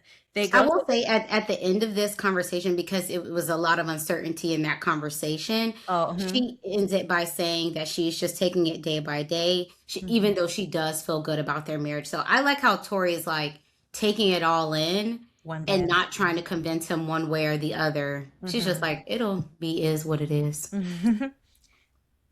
Belgian Mecca. Hmm. We in the studio. They're in the stew. And I guess to record a song. You know what I would like to see for Belle Jolie after this? She could be a model, Hmm. right? Like she has the look. Like I would love somebody Wilhelmina models. Somebody give my girl a Hmm. contract because like singing. I think it's hard to probably break into, even for the most talented like singers. Of course, you have people who have basic vocals and they make it because of their look Hmm. and all that stuff. So I'm not saying it's impossible for her, but I just feel like there are probably other avenues that might be more promising. She loves her shade. She needs to hit up what's her name? Diarra with Lord Janae Vay. Naylor? Oh, No, the Lord Vay shades. What's her name? okay. I What's her don't name? know. Diarra Taylor. She Okay. makes the Lord Vay shades, black owned brand. She needs to hit her up, become like a Okay. brand I was thinking about ambassador. 12 p.m. Studios. I don't know if you've heard of that one. It's this Mm-mm. so her name's Janae Naylor, also I've another heard of grad. her. Yeah, so she has Okay. a shades brand called 12 p.m. Studios. Oh, Yeah, okay. I'll look up the one you said too though. Even though I don't Yeah. even like wear shades like that, but I just like Yeah. to know what black owned businesses are out there. Yeah. Okay. So anyway, people are online talking about her vocals. We're not gonna do that, but like I said, I think there are like just very promising Hmm. opportunities for her from this. Uh, Apparently they had a disagreement prior to coming to the studio. Yeah, they went out the night before and they were out later than maybe what Belle would have liked. He Hmm. said something like, oh, you were being short with me earlier. You weren't being yourself. She was Hmm. like, you want to talk about this right now? He feels like he's in trouble. And she's just like, no, I told you I was ready to go and you didn't listen. And here we are.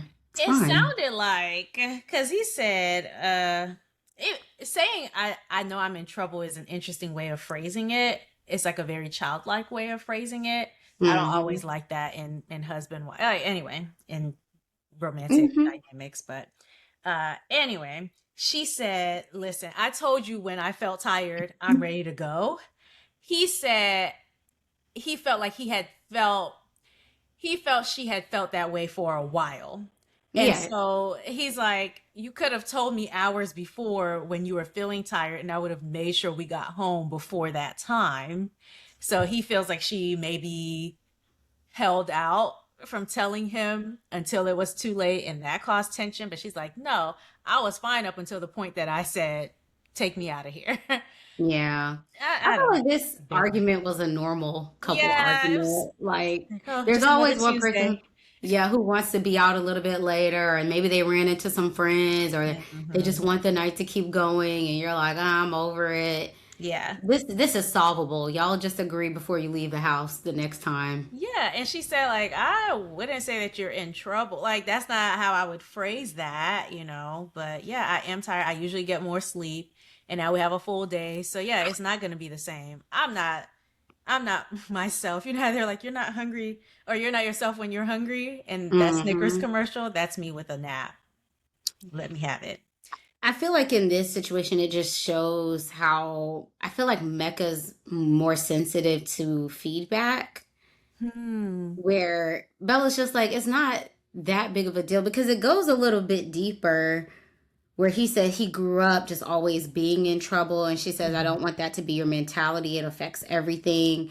She Hmm. tries to let him know disagreements are normal. So I don't know. It's a lot of eggshell walking she around would here. she would have to school him a little bit too much. Like I love that she's handling Yeah. him with grace because I think as a person he needs that. Do I think this is the best romantic relationship for Belle Jolie? No. I would like to see her with someone who has done a little bit more maturing and maybe has spoken through the issues that he has. Hmm. Um, yeah. He says having someone that accepts all of me is comforting. Yeah. But is it enough though? Like, No, it's not enough for him to reciprocate, but I like that he sees it's possible. Maybe some point down the road it registers with him. Okay. yeah. Okay. Okay. Devin plans a date night. Hmm. It's a Harry Potter date night. Somebody online was like, "Oh, he wants to love her so much, but he's not really trying to love her the way that she wants to be loved." Does Caitlin know how she wants to be loved? Because being loved for her is just being left alone, which it seems like he's doing, and she was content with it. But I Hmm. will say, it doesn't seem like Devin is interested in Harry Potter. No. No. He did it for her. He had activations, like different things set up for Hmm. them. Some I food, all the I things. thought this was a very, hey, I've been listening to you as you've been talking. I know these are your interests, and I wanted to do something for you. The problem with Hmm. Caitlin is reciprocity. Yeah, So it's like all about her. by the next weekend or the next whatever, I would have been like, oh, I ordered takeout and it's from your favorite restaurant. Like just Hmm. something to show, okay, I see your Harry Potter date night and I raise you I don't know, Hmm. Benihana's. I don't know. Do they even do takeout? No, right? But whatever. I see that and I'm matching your energy. Yeah. But then we find out that he's not really getting as much from her off camera. He said that they're just coexisting, can barely get a good morning. She's always gone before he wakes up. She speaks highly of him. Oh, he's such a great guy. Devin says that he's waiting for reciprocity. It's not She, going to happen. she said nobody has done this type of stuff for me before. I appreciate him trying, but it's getting hard to watch. Yeah, It's I hard. want him to stop. Yeah, Mm. yeah. And once he stops, maybe she'll, like you said, it's Shaquille all over again. Maybe once you stop, she'll start. But yeah, it can't. Anyway, they're hanging out with his friends, and this is you. His friend Jessica. What's her name? Jessica. Melissa. His Mm-hmm. friend Melissa seemed like too much for Caitlyn. There was a time where she was like being all like fun and funny, and Caitlyn Mm-hmm. was just very Mm-hmm. measured. And so, Yeah, she said he's so kind and genuine, and that it was really jarring for her, and it still is. That's her talking to two of his friends. He's on the other side barbecuing with Melissa and saying, "We don't cuddle. She's gone when I wake up. We don't share a blanket," which I'm not sharing a blanket. It'd be uncomfortable. But still, like, the things that he sees as intimacy aren't the things that they're doing. Um, and so Melissa's like, I don't know, people have two different types of heavens, is what she says. So, yeah. Yeah, she calls out how Um, he's not his usual self and that she seems to be happy about it. Like she's enjoying the energy that he's in. I don't yeah. know. Ul- It's go ahead. No, I was It's just gonna say ultimately they're just not a good match.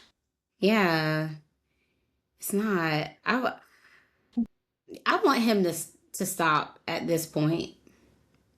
You saw the previews. Mm-hmm. I hope it's them Yeah. because Ugh. I don't want him to be soured so much that you go into the next relationship. See, like people who like give, and then they get soured, and then they go into the next relationship, and then they're starting from the baseline of, well, when I was giving, it didn't lead to anything, and Hmm. it's like you just have to preserve it for the right fit, the Yeah, right person. absolutely. So you got to Absolutely. get out of there. Okay. Then we have this double date. Adam and Marissa, Nick and Nick. Hmm. Yes. So they meet up with them at pickleball. Marissa was already over it from the jet ski. So Adam and Marissa pull up on the jet ski, Just and she was like, she was a good sport, but she said she had enough of the jet ski and she hates pickleball. yes, but let him know that it's that simple. But he won't care anyways. So I mean, I think he could see how much she hated it because he wasn't thrilled with her pickleball performance. And he ended up covering the whole court because he's so doggone competitive. And at a certain point, she was like, "Yeah, I need to sit out." She finally said that to him. Finally. yeah, finally. But I think she was serving it up more as like, oh, I don't play often. Now I hate it. Like Mm-hmm. I don't play pickleball often, but I don't hate it. Hmm. So I think he was like, oh, she's open to being better. He took it how he wanted it to be taken. Yeah. Okay. Nick said, "I don't know a single thing Marissa likes because she never talks about it." And so Mm-mm. he said he's hoping she asserts herself. I mean, she is a very agreeable person. They talk about splitting the rent. Like, she would move into his batch pad and they would split rent. And so at least, they'll be saving money. And I thought that was interesting. Is he getting rid of the roommate? And is that why anyway, I think for couples that are making, for a guy who says he's making so much money, And that's where I call cap. Something's not adding up. because I he don't have drives all. a Volkswagen or like a Hunt, which I drive a regular car, so I'm not. But he said he makes so much money, but also maybe he just doesn't want to invest in a car or in certain things because he like has his jet skis. Yeah, I don't know. Something's not adding up with him because we haven't seen any other friends of his or family. Mm-hmm, It's mm-hmm, no way to really verify a lot of the things that he's been saying and even what he's presented. mm-hmm. Because a few episodes ago, when they asked, I think it was one of the experts asked, like, well, why do y'all feel like y'all are compatible? He called out how they were. The first thing he said was, oh, well, I like how we're financially compatible. And Huh. so I'm like, for someone to be the way that he was expressing how well off he was, I was like, okay, I can see you wanting someone who's responsible with money. Mm-hmm, mm-hmm. Now, fast forward, oh, we need to split the rent to then go buy a sick lake house that Yeah. you don't want her to decorate. I don't know. Something about him is not adding up. And she doesn't even want a lake house. Like, so anyway, I just thought it was an interesting thing. Like, if they need to like split the rent, whatever, but Yeah. him coming out and saying that he's just so well off and so this and so that. But again, Maybe he is and just has his Maybe that's priorities. why he got money. He's he Yeah, stays splitting whatever he need to that's his do. people. Yeah, that's fair. Okay. So Marissa said, oh, he doesn't really have much design taste in his plays. There's a lot of frattiness. And she made it clear, oh, she would feel uncomfortable in the space and it Mhm. wouldn't be theirs, right? It would be his and she would just kind of be there. She wouldn't have a chance to make it her own. And she hates cats and she's allergic. So, like, there's so much wrong here. And he was like, oh, I love it. He doesn't see anything wrong with it. Of course not. Then I, Marissa, oh, go yeah. ahead. No, no, no, you go. I was gonna say, I think Marissa then pivots to Nick and Courtney and asking, okay, well, what's y'all's plan? Anything beyond decision day? Nick's like, oh, well, I have me a 4-bedroom house and she could move in They asked him, he was like, I have the place we could move to. And they were like, oh, what is it, like 3 bedrooms? And he's like, 4. 4. I mean, what we Mm-hmm. want him to do, not, what do you want him to do? Say, oh no, it's 2 when it's 4? No, it's Mm-mm. 4. Yeah. But I don't think it's in Seattle because you said he doesn't live there. He So, doesn't. But I looked up on Instagram because, they're posting everything. That's how we mm. know Sean has a book coming out. But I guess Courtney spends her time between Seattle and Austin, Oh, at least according to what I saw from her Instagram page. okay. And So so maybe, yeah. that's why it could work. Hmm. Okay. Austin doesn't even come up at all in this show this season. So, of course, Courtney is like, She I want acted to, surprised. yeah, mm, I want to move to Portland when I have kids. Girl, move there now. And then, like, she was shocked by Marissa even suggesting that she would move to Nick's place. Mm-hmm. Because Marissa's like, oh, that's like plenty of room for you guys to have your Mm-hmm. own things and all of that. And she's like, oh, you mean like I would move there? And Marissa's like, yeah. Mm-hmm. Yes. Go figure. So yeah. Courtney was all, oh, Portland this, Portland that, until Adam said, Portland. Portland feels like a worse Seattle. It's like the Walmart version. And then all of a sudden she's like, well, I don't like it either. But this, that, and the other.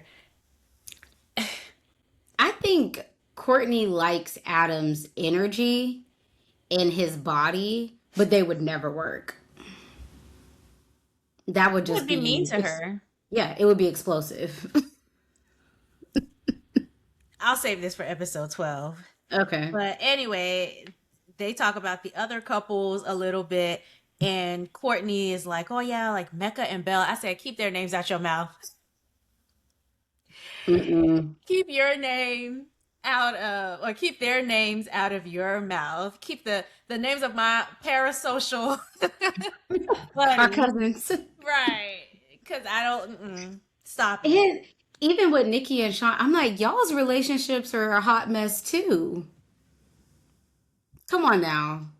Courtney Everybody's of all about on people too. par with each other. Yeah. And then later on in her confessional, she said, I mean, I think Adam's bizarre, but I'm sure people think I am too. It's like, girl, no, we know you are. But also, she goes, he has a young spirit, and that's something I'd want forever. You know, not to bring church words into it, Oh. but she has a covetous spirit. And I am 100% sure in the 10 Commandments, right, there is talk about thou shalt not what? Hmm. Covet. So it's always what somebody else's person is doing well. She has a very covetous spirit. I don't like that. She's very bold too. Like y'all are actively filming. Marissa, you better be careful. She might be on the jet ski out there going to play pickleball. I'm sure Marissa wouldn't mind. I mean, she may not, but it may be the follow-up session. That's the problem. Goodness. Mhm. Okay. So she said Nick says that she like challenges him, and she's like, yeah, but like, how is he challenging me? Because it's always about her. Because he can barely keep his head above water. How can he with How you? is he challenging me? You know, like he's saying I do this for him, but what does he do for me? Girl, He's being nice and saying that you do that for him. And he you just be can't tell saying the anything. difference. Right. So anyway, I quite like Nick's personality. I find him funny. Like when they were sitting down, him and he and Adam, and Adam asked him a question. He said, "Are you flirting with me?" I don't know. I thought he Hmm. was I think Nick is humorous. For all the talk about, oh, he's boring, oh, he's this. No, you're the one with the uptight energy. Now we see why it was so awkward on the honeymoon. Yeah, and it wasn't because of him. Mm-mm. All right. She says Adam and Marissa are her favorite couple. That's what Courtney said. No, Adam is her favorite. Marissa's just the. When you said that, I was like, did she say that? I'm looking at my notes. No, that's your assessment, and I agree. Uh, anyway, Marissa says that she's being agreeable because that's how she's been in other relationships. She feels like they are good boyfriend and girlfriend, but not husband and wife. So I'm happy with Marissa's like progression. I hope she makes the right decision, but it seems like she's up on game. Mm-hmm. All right. Then Okay. we have a group dinner, and I think this Mm-hmm. spills over into the next episode too, right? Yes, so we Okay. could just run it all through. All right. So the experts say they're still not getting raw honesty. I'm like, "Hmm, what more do you want from me?" Uh, Mm-hmm. Cam and Michelle, oh, both need to stop saying drip. Please cut it out. Neither one of you should say it. And then as soon as Belle Jolie and Mecca walk up in the club, here goes Paul. These two, I mean, it's just performative. Can we talk about this? Because you've never met two people who like to dress? That's not odd to you, Miosha. Like, why is he going so hard on them for literally just stepping into the place? Now, mind you, yes, they had all the drip and the whatever, Oh yeah. but I've seen like there are people who are just really into fashion, and then they find a person who's also into fashion, and it's like we're feeding off of each other. I think they're both literally Belle said in the early episodes, I was excited to have someone to match with and dress with and match energy with. So they look great.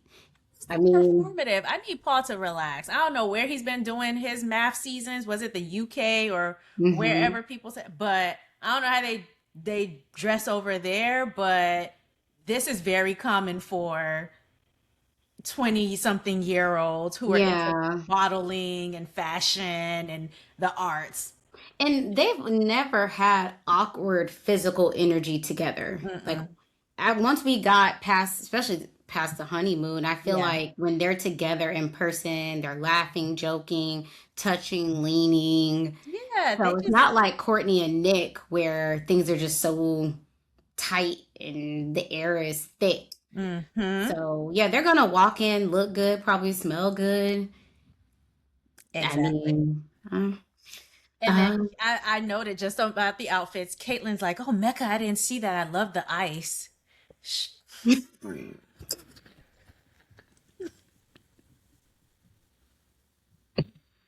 Nikki and Sean walk in matching. Paul says yes, they're trying to demonstrate that they're strong. They look nice. Mm-hmm. They had their Mm-hmm. purple on. Yeah. Um, Okay.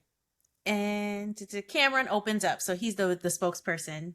I guess whoever is the strongest couple at the time does the group because I dinner. was thinking the way Felipe's been headed, he don't Mhm. need to speak up and say too much to lead anything. Because yeah, so it makes sense.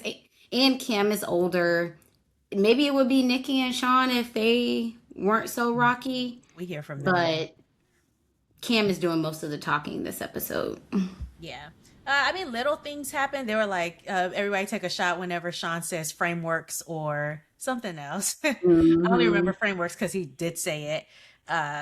Nikki's like, oh, the arguments are bringing us closer together. Tori and Felipe briefly, they say they want to see what an argument would look like before they commit to each other. But Hmm. really, where we get some focus is on Adam and Marissa before going into Hmm. the next episode, because they had their first bad day.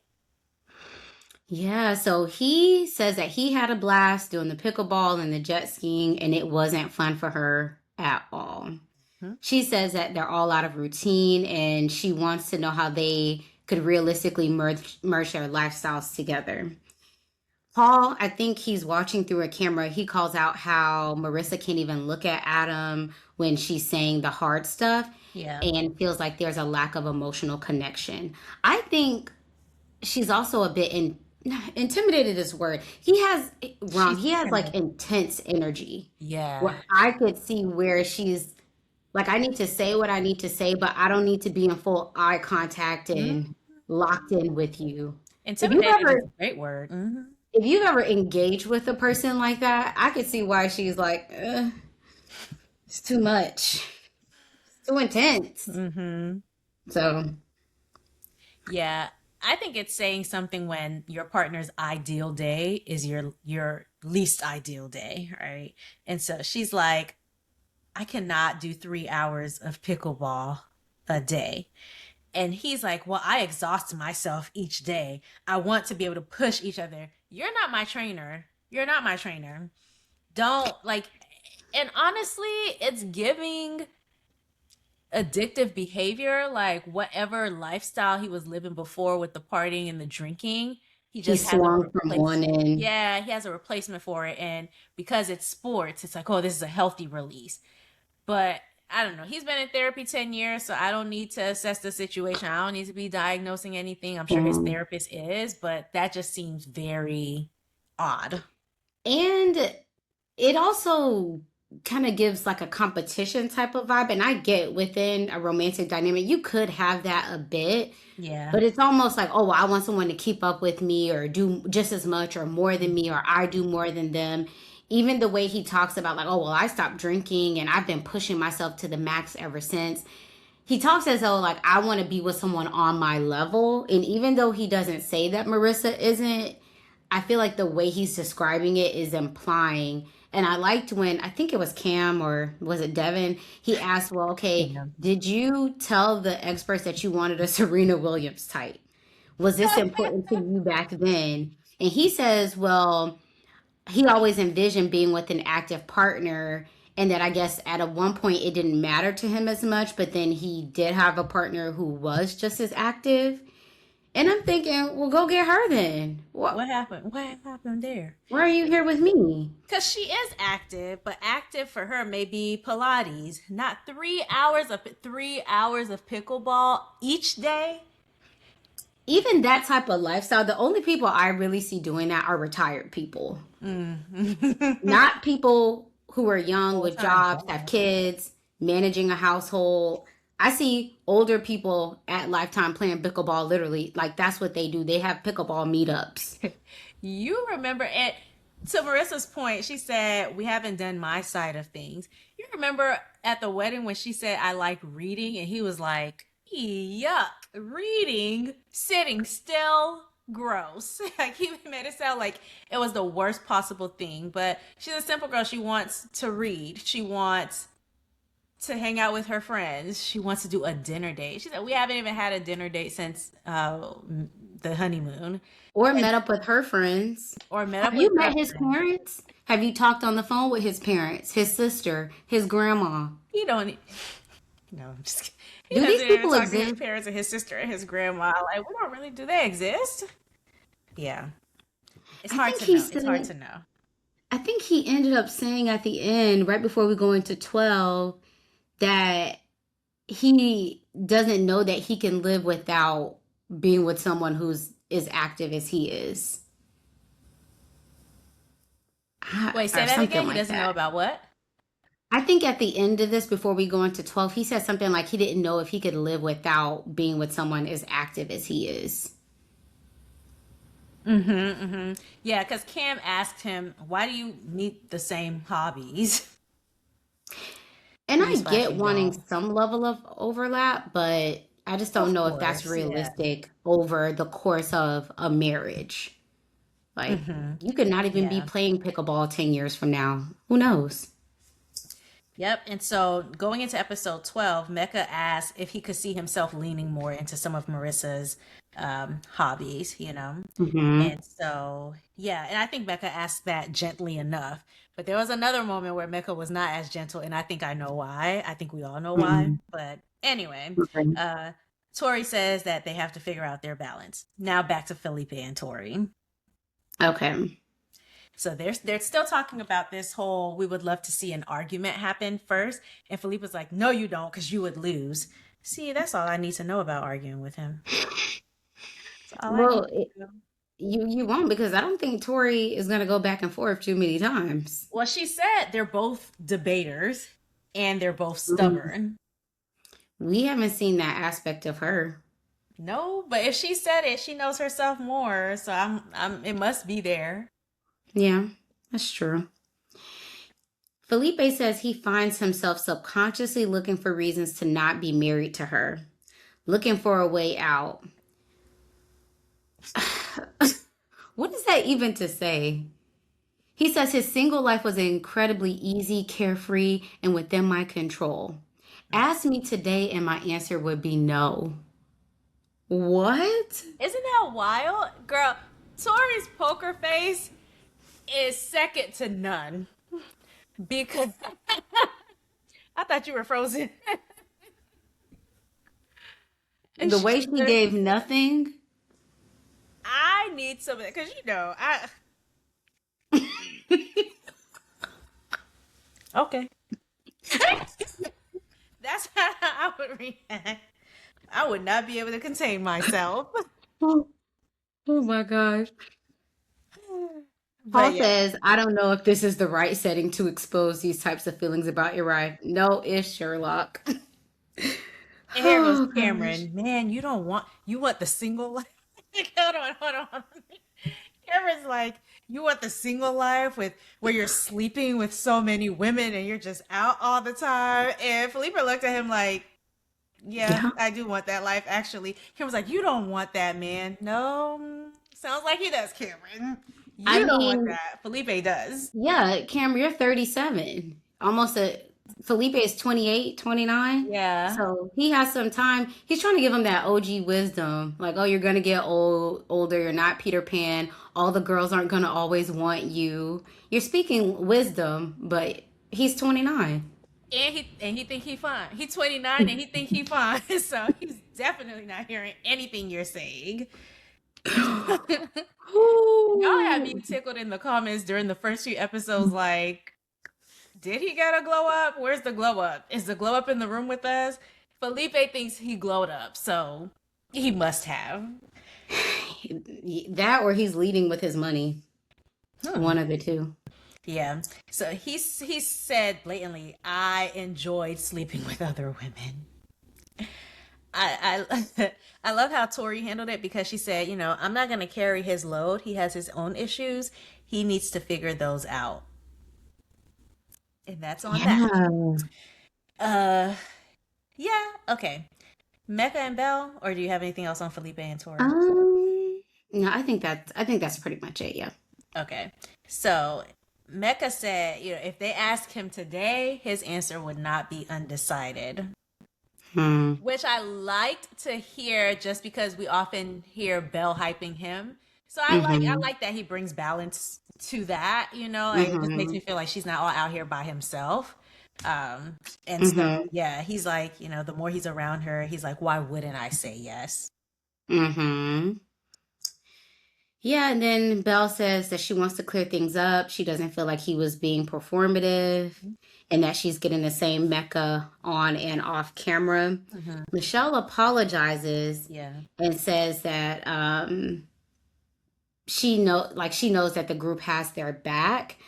In this scene, I don't know if you noticed it, but when Mecca was like, "Oh, it will be a yes for me," I realized I would be so stupid to say no. Did you see Michelle's facial expression? Yeah, and it just makes me feel like she's not at these dinners to hear genuinely how the other couples are doing. She's there to see how they're doing in comparison to her and Cam. It's giving It hater. is. It is. And I'm glad that. So I had that Mecca was the first one to bring up the whole performative thing, and then Mm-hmm. Beljolie was like, "I didn't like how we were being painted." Like because let's think about this. Why can't Mecca be into Belle? Why is it? Why are y'all making it look like she's not all that, and it's insane to think that he would be all into her. So now y'all got her looking like, oh, he don't really feel that way about her. Like I wouldn't have liked I will say the reason why they felt that way was because the first group dinner where he said that whole 150 versus 80%. So that was, everyone was shocked when that came out. Everyone was like, what? Forgot about that. Right. Because look at Belle, one. And she has such good energy and Yeah. lightness about her. So I get why, but I think they kind of jumped on it, held on it. And then there was a question of the romantic side of it. Mm-hmm. But I still stand by, I think Michelle wants to be the leading couple where things are going well. The way she was looking was just She giving laughed when jealousy. he first started talking about my answer wouldn't be undecided anymore, and da da da Hmm. da. Like she kind of looked to her side. I think Cameron was sitting on her lap Hmm. and kind of like laughed a little bit. And so I'm glad that she apologized. She's like, "Well, I was one of the ones who said I was going to do her voice, but I'm not." She said, "I Thank was one you. of the ones who said that it seemed performative, and the drinks were flowing." I know we got a little glimpse of the spicy Michelle that exists, that Tam was talking about, their roommate. Hmm. But yeah, I do appreciate that she apologized, because you know who didn't? Paul? Courtney. Oh, Courtney. Yeah, of course not. And so when it goes to them, to Nick and Courtney, I think Mecca spoke up against them because he felt a way that Mm. Courtney was the other one who was Oh, yeah, yeah, running yeah. off at the mouth, and she didn't, apologize. At least from what we saw. Maybe she did. Who knows? But we get on Nick and Courtney. He said that he appreciates that that she makes the effort to give him a hug every morning. Okay. Dr. Lisa, who's watching from the other room with Paul, says, "Oh, I love that he's saying kind things about her." But I feel like Nick always talks kindly about her, especially in a group setting. And Yeah. so Paul was like, "Yeah, it'll be nice if she did it back." Agreed. Thank you, Paul. I'm Yes. with you when you write. Yeah, somebody has to say it. hmm And then Courtney talks and she says, "Well, these are the things I'm doing to make an effort. She doesn't need them." Of course, she made sure to put that. "I don't need them, but I want him to feel, taken care of." Why So even say that? just stop talking. Like learn when to put a period. She always puts a comma where there should be a period.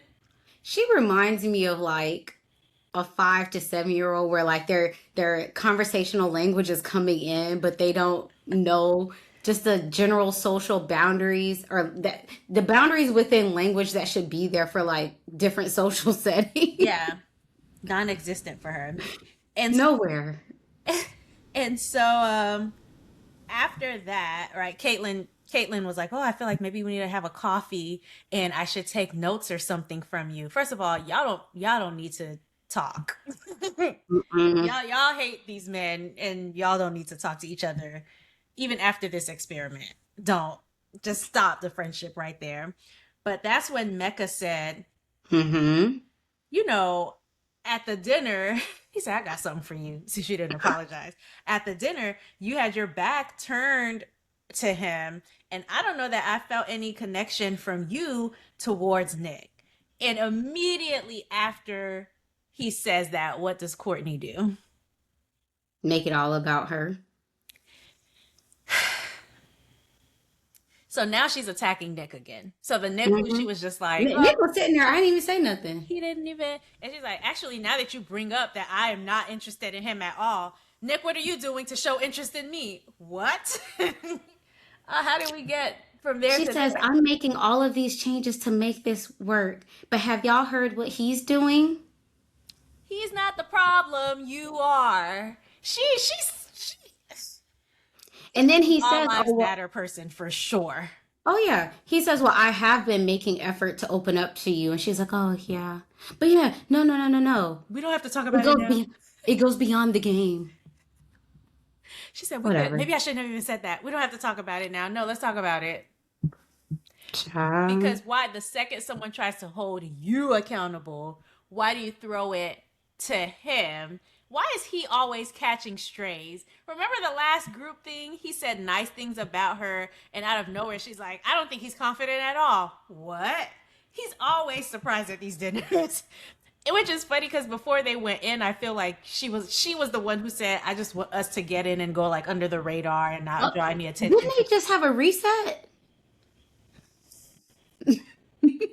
Ain't enough resets in the world for this one. Ain't Mm-mm. enough resets in the world. Um. Anyway, but also I don't know that. Yeah, beyond of being vulnerable, I don't know that she's communicated what things she needs from him Mm-mm. because she doesn't even know. So yeah. I think we go to Cam. Does it jump to Cam and Michelle, where he's talking about how they've started to integrate their lives together? He's going to prepare to try to move to Seattle. And then Nick asks, well, are you going to give up your coaching job? And he says that he's going to try to find a way of incorporating his dream along with love. He wants success, but he doesn't want to be lonely, which makes sense. Mhm. One thing I will say, what could be potentially helping them through this process is the space and distance that they get with him, leaving for a day or two, coming back. They're getting more of a break than maybe the other couples. So, Yeah. They get a chance to miss each other, mm-hmm. which is nice. Okay. Yep. All right. Devin and Caitlin. Mm-hmm. So Devin says, I question if she likes me. I question if she likes me sometimes. It doesn't feel like we're even friends. And she feels completely caught off guard. Do you think that's genuine? Do you really think she was caught off guard? No, if anything, she was maybe caught off guard that he would bring it up in the group setting, but she's not caught off guard that he would notice this. What did he say? Like they're barely having any interactions. I So, I think she's self-centered enough that she really thinks it's been going well because it's been going according to how she wants it to go. well, yeah, it's going well for her, Yeah, I but think I she's don't. oblivious to how he feels because she doesn't care to know how Yeah, he she feels. doesn't care. I agree with that because almost immediately, he can't even really fully express his point of view and how this is making him feel Mm-hmm. because she feels like, oh, he's not taking into account some of the good or positive things that have happened. Mm-hmm. Here we have the WWTs. She's crying, saying she feels like this is just a Ishan Caitlyn session. He apologizes, which I wish he didn't do. He's so sweet. He says, he's felt this way for a while, which is, we've all seen it. She says she's making the steps, but not at the pace that he needs. He says that he still feels rejected. He calls out how when they went out, she really didn't seem interested in him. So I guess this was a separate scene that happened that we didn't get to see. Yeah. But he was, trying to be his normal jovial self, and she was just giving him nothing. Yeah. She seemed very affected by it. I liked what the group was saying, especially Tori, because I think it's becoming clear. Okay, y'all are just not. What Devin wants isn't wrong, and he's like willing to give it back. I don't know about the love bombing thing. So Devin, if you really are a love bomber, don't do that in the future. But I think he's not wrong for wanting reciprocity. I think if Caitlyn just wants a more, I was gonna say dull, but like a less exciting life, she should be able to get that as well. Go get with Nick, maybe. Hmm. I wonder. Yeah. But she doesn't like physical touch. Oh, yeah, that wouldn't work. That's true. He would be having like PTSD. I think the problem for me with Caitlyn and Courtney, anytime we're inching towards any level of accountability or any type of critique, there are tears unnecessarily. Yeah. And for me, that's what makes it manipulative. We can't progress. You can't be held to any level of accountability whatsoever without tears coming into play. Crying for no reason. And I Crying for no reason is manipulative. I'm sorry. It is. it You're is. controlling the room. You're controlling the energy with your tears. What did her dad say?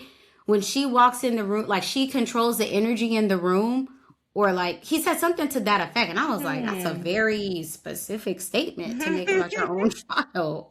Yeah. So, I didn't I didn't love that at all. I also want to know what things she feels like she's been doing. It seems like she's overwhelmed where she's like, "Oh, I have my regular work schedule and I have to be like considerate of him." Yeah, that's typically what people do in relationships.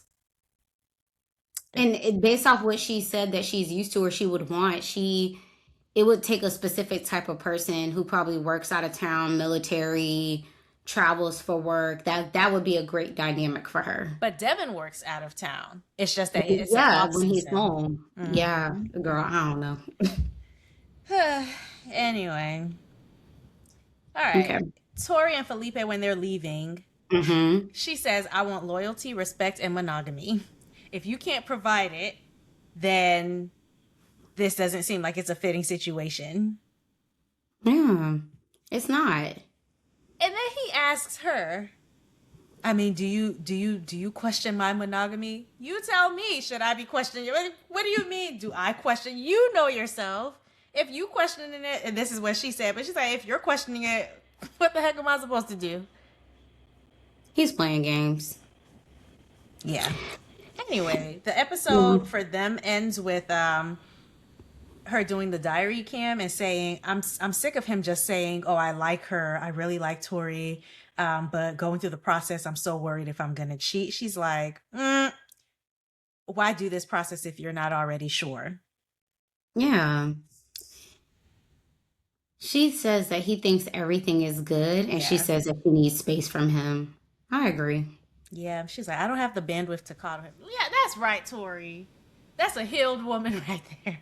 Hmm. That's a healed woman. Okay.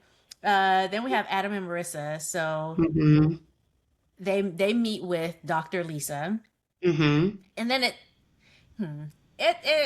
is a lot about Adam. I feel like I don't know that we It heard is a lot from her until yeah. the end where Yeah. she was talking about her depression and anxiety. Yes. Yeah. Yeah. So Adam said her not liking the day, his ideal day, called compatibility into question. Dr. Lisa said, why does everything have to be at a level 10? For real. Because that's his new drug. Hmm. He says, I've always been in and out. It was instilled in him as a child. His parents really pushed him to do things that he maybe didn't want to do, but he had to be great at it. So maybe it's his sense of like, oh, finally now I'm in control. So now I do everything at an extreme level. Or I get to decide what things I do at an extreme level. Because he said he didn't really want to do piano, and then he did Hmm. soccer as well, or some type of sport. But his parents kind of pushed him like it was very much of a schedule for him, and so maybe now he gets to decide to do his activities, but still at that intense level of having a schedule for everything. But then he doesn't back down. She asks, well, does your partner need to be at a level 10? And he said basically says Mm-hmm. yes. Mm-hmm. And then Marissa chimes in and says how she feels like she will always be compared to his girlfriend that could keep up. Mm-hmm. And I'm like, yeah, while he's all in on this said thing, and then it'll be something else. It'll Yeah. always be something else. Yeah. So, Dr. Lisa asked Marissa, hmm, do you want to be in a situation like that? Do you, Dr. Lisa? Does that sound like a situation somebody would want to be in? I feel like in this session, Dr. Lisa didn't push for him to make any adjustments. She all but said, like, if you're going to be with him, then Marissa, you'd be the one to move because Adam isn't flexible. Would you be willing to defer for peace and the stability of the marriage? And then she says something like, oh, I don't think I'm going to try to live at that level of intensity. Mm-hmm. He says that he's down to see if they're willing to compromise. It's a lie. He's not compromising anything. Because when she asked him initially, he was like, "Oh, I wouldn't be satisfied if we had to compromise, but I'm open." And Tori, I just want to hug. I just want to hug Marissa. I keep calling her Tori, but I just want to hug her because she talked about how in past relationships if she wasn't perfect, it was a problem. If I don't load the dishwasher right, it's a problem. If I don't do this right, it's a problem. And so I just really, it sounds like she's come back from a lot, including anxiety as a child, depression as a teen, and now back to some anxiety. And so I don't like this process for my girl, and I hope she's able to find some peace. And Dr. Lisa pointed out how Adam is a trigger for her. Yeah. What? Leave, run. Get out right now. Michelle and Cameron, just to get them out of the way, they drive to Portland. They see his place. He has a lot of plants. And then It looks nice. yeah, they go to his parents' home, and he starts talking about the future that he wants for his kids and how he was able to like live on that block all his life and hang out with his friends and things like that. So seems I think this is the episode where she mentioned that she might be open to moving to Portland as well now that she's seen it. yeah. Yeah. So, okay. All right, Caitlin and Devin, and then we'll end on Sean and Nikki because whew, I have thoughts. Once again, he apologizes for how she was feeling at the table, and I just want him to stop. She says, "You presented everything so negative. It feels like I'm so hard to love." Everything circles back to being about her. It's like she's like, and I just want to hear more of the positive things. Like, and she pointed out there was a day that he had where there weren't any cameras there because he thinks she's performing for the cameras. And she's like, well, we had this day at a specific place, and that was just the best day. And I think he agreed that it was a good day. But it was the best day for her because he was a version of himself that he's not actually being himself. So none of the days. Yeah, I wanted to hear more. Like, did he have a good time? Was that fun for him? Was that something he would have wanted to do? Like the same way we're hearing about Adam's hobbies and never Marissa's. I kind of wish, like, go and learn how to play rugby with the man. I don't know, something, child. Girl, I don't know if I recommend that. You ever seen rugby before? No, that's probably why I just said something that's stupid. It's like football with no pads and no helmet, I think. Or maybe the helmet's cheap. Football. I knew it was similar to football, but you know how they have flag football and it's safe? So I was like, No. maybe I could do something like that. No, rugby is intense. Okay. Well, Yeah. maybe She can come watch from the sideline. maybe take him to a rugby game or something. I don't know. But also I was gonna add, I think that when she's super sensitive about, even when he brings up some dissatisfaction, he's not going to tell her even when he is dissatisfied. So he's holding on to it. And you really have to, I wouldn't say have thick skin, but you have to be able to hear about yourself in any type of relationship. Because the things that you think are so sweet about you, Baby, they it's might be a not. little sour. Baby, it's not. Yeah, you got to take the feedback. And then it ends with her saying like, "Oh, I just don't feel like I can do anything right." You not, but it's okay. I think they're going to be the ones to hang it up. Please. We have to give our predictions. Who do y'all think is going to be the one to hang it up? I think it's probably them, but it could also be Sean and Nikki. Courtney and Nick was what I was thinking. I don't think Nikki's gonna. I don't think Nikki's gonna do it. I think she's in it for the long run. I think she peeped how she might be coming across, and my girl is clocked in now. So I don't. And I think both of them are very accomplished people. I don't see them quitting. No. Like just for the principle of it. Like, we're gonna be both. Both of them. They're gonna be miserable until the end. Yeah. Yeah. So funny. That's so bad, but maybe. Okay. Speaking of Sean and Nikki. All right. So this is the apartment thing, but before that, he says, she's being soft, which feels like a code phrase, but she's being soft. She's checking on me when I'm at work, and so she's trying. They go and see his apartment. Now, it's a blessing in this economy to have a roof over your head. So we're not really the people to talk badly about someone's living space. I think the only people whose living space we talked bad about was Mitch in season. Oh, that was just nasty. It was disgusting. But Yeah. yeah, so it's a good apartment. It's a simple apartment. It's Hmm. cool, right? We get to see his kente cloth on the table. We see that he has a book that he previously wrote called Change Your Perspective. And y'all know he announced that he has another one coming out, I guess soon. Right. She said, "I would not live here. This would not be our home." No. It gave bachelor pad. I think she said something about she would have expected it to be decorated better, Mm-hmm. more well put together based She off did how say he that. presents, and I could see that I could have seen that too. because he seems particular. Like for any other guy, I'd be like, ah, this kind of makes sense. But the way he presents seems to be a bit particular, so I Okay, could but also see him. this is the man who slaps lotion on his body and Yeah, gets into bed after just wiping with a towel. So true. the That's signs were true. there. Some signs were The there. signs were there. So, Yeah. anyway, they go to his place. Sean was wearing sneakers without socks, which I was like, why are you doing that? Oh, Don't do that. Yeah, because when he took off his sneakers to get to Nikki's place, it was his bare foot on the ground. he Yeah. probably, never mind. Let's move forward. Okay.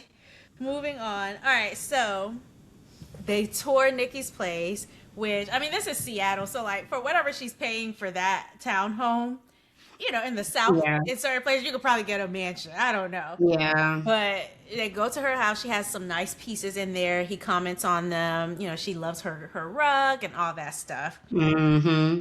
Let me tell you what Ikechi says, because that's who he reminded me of with this.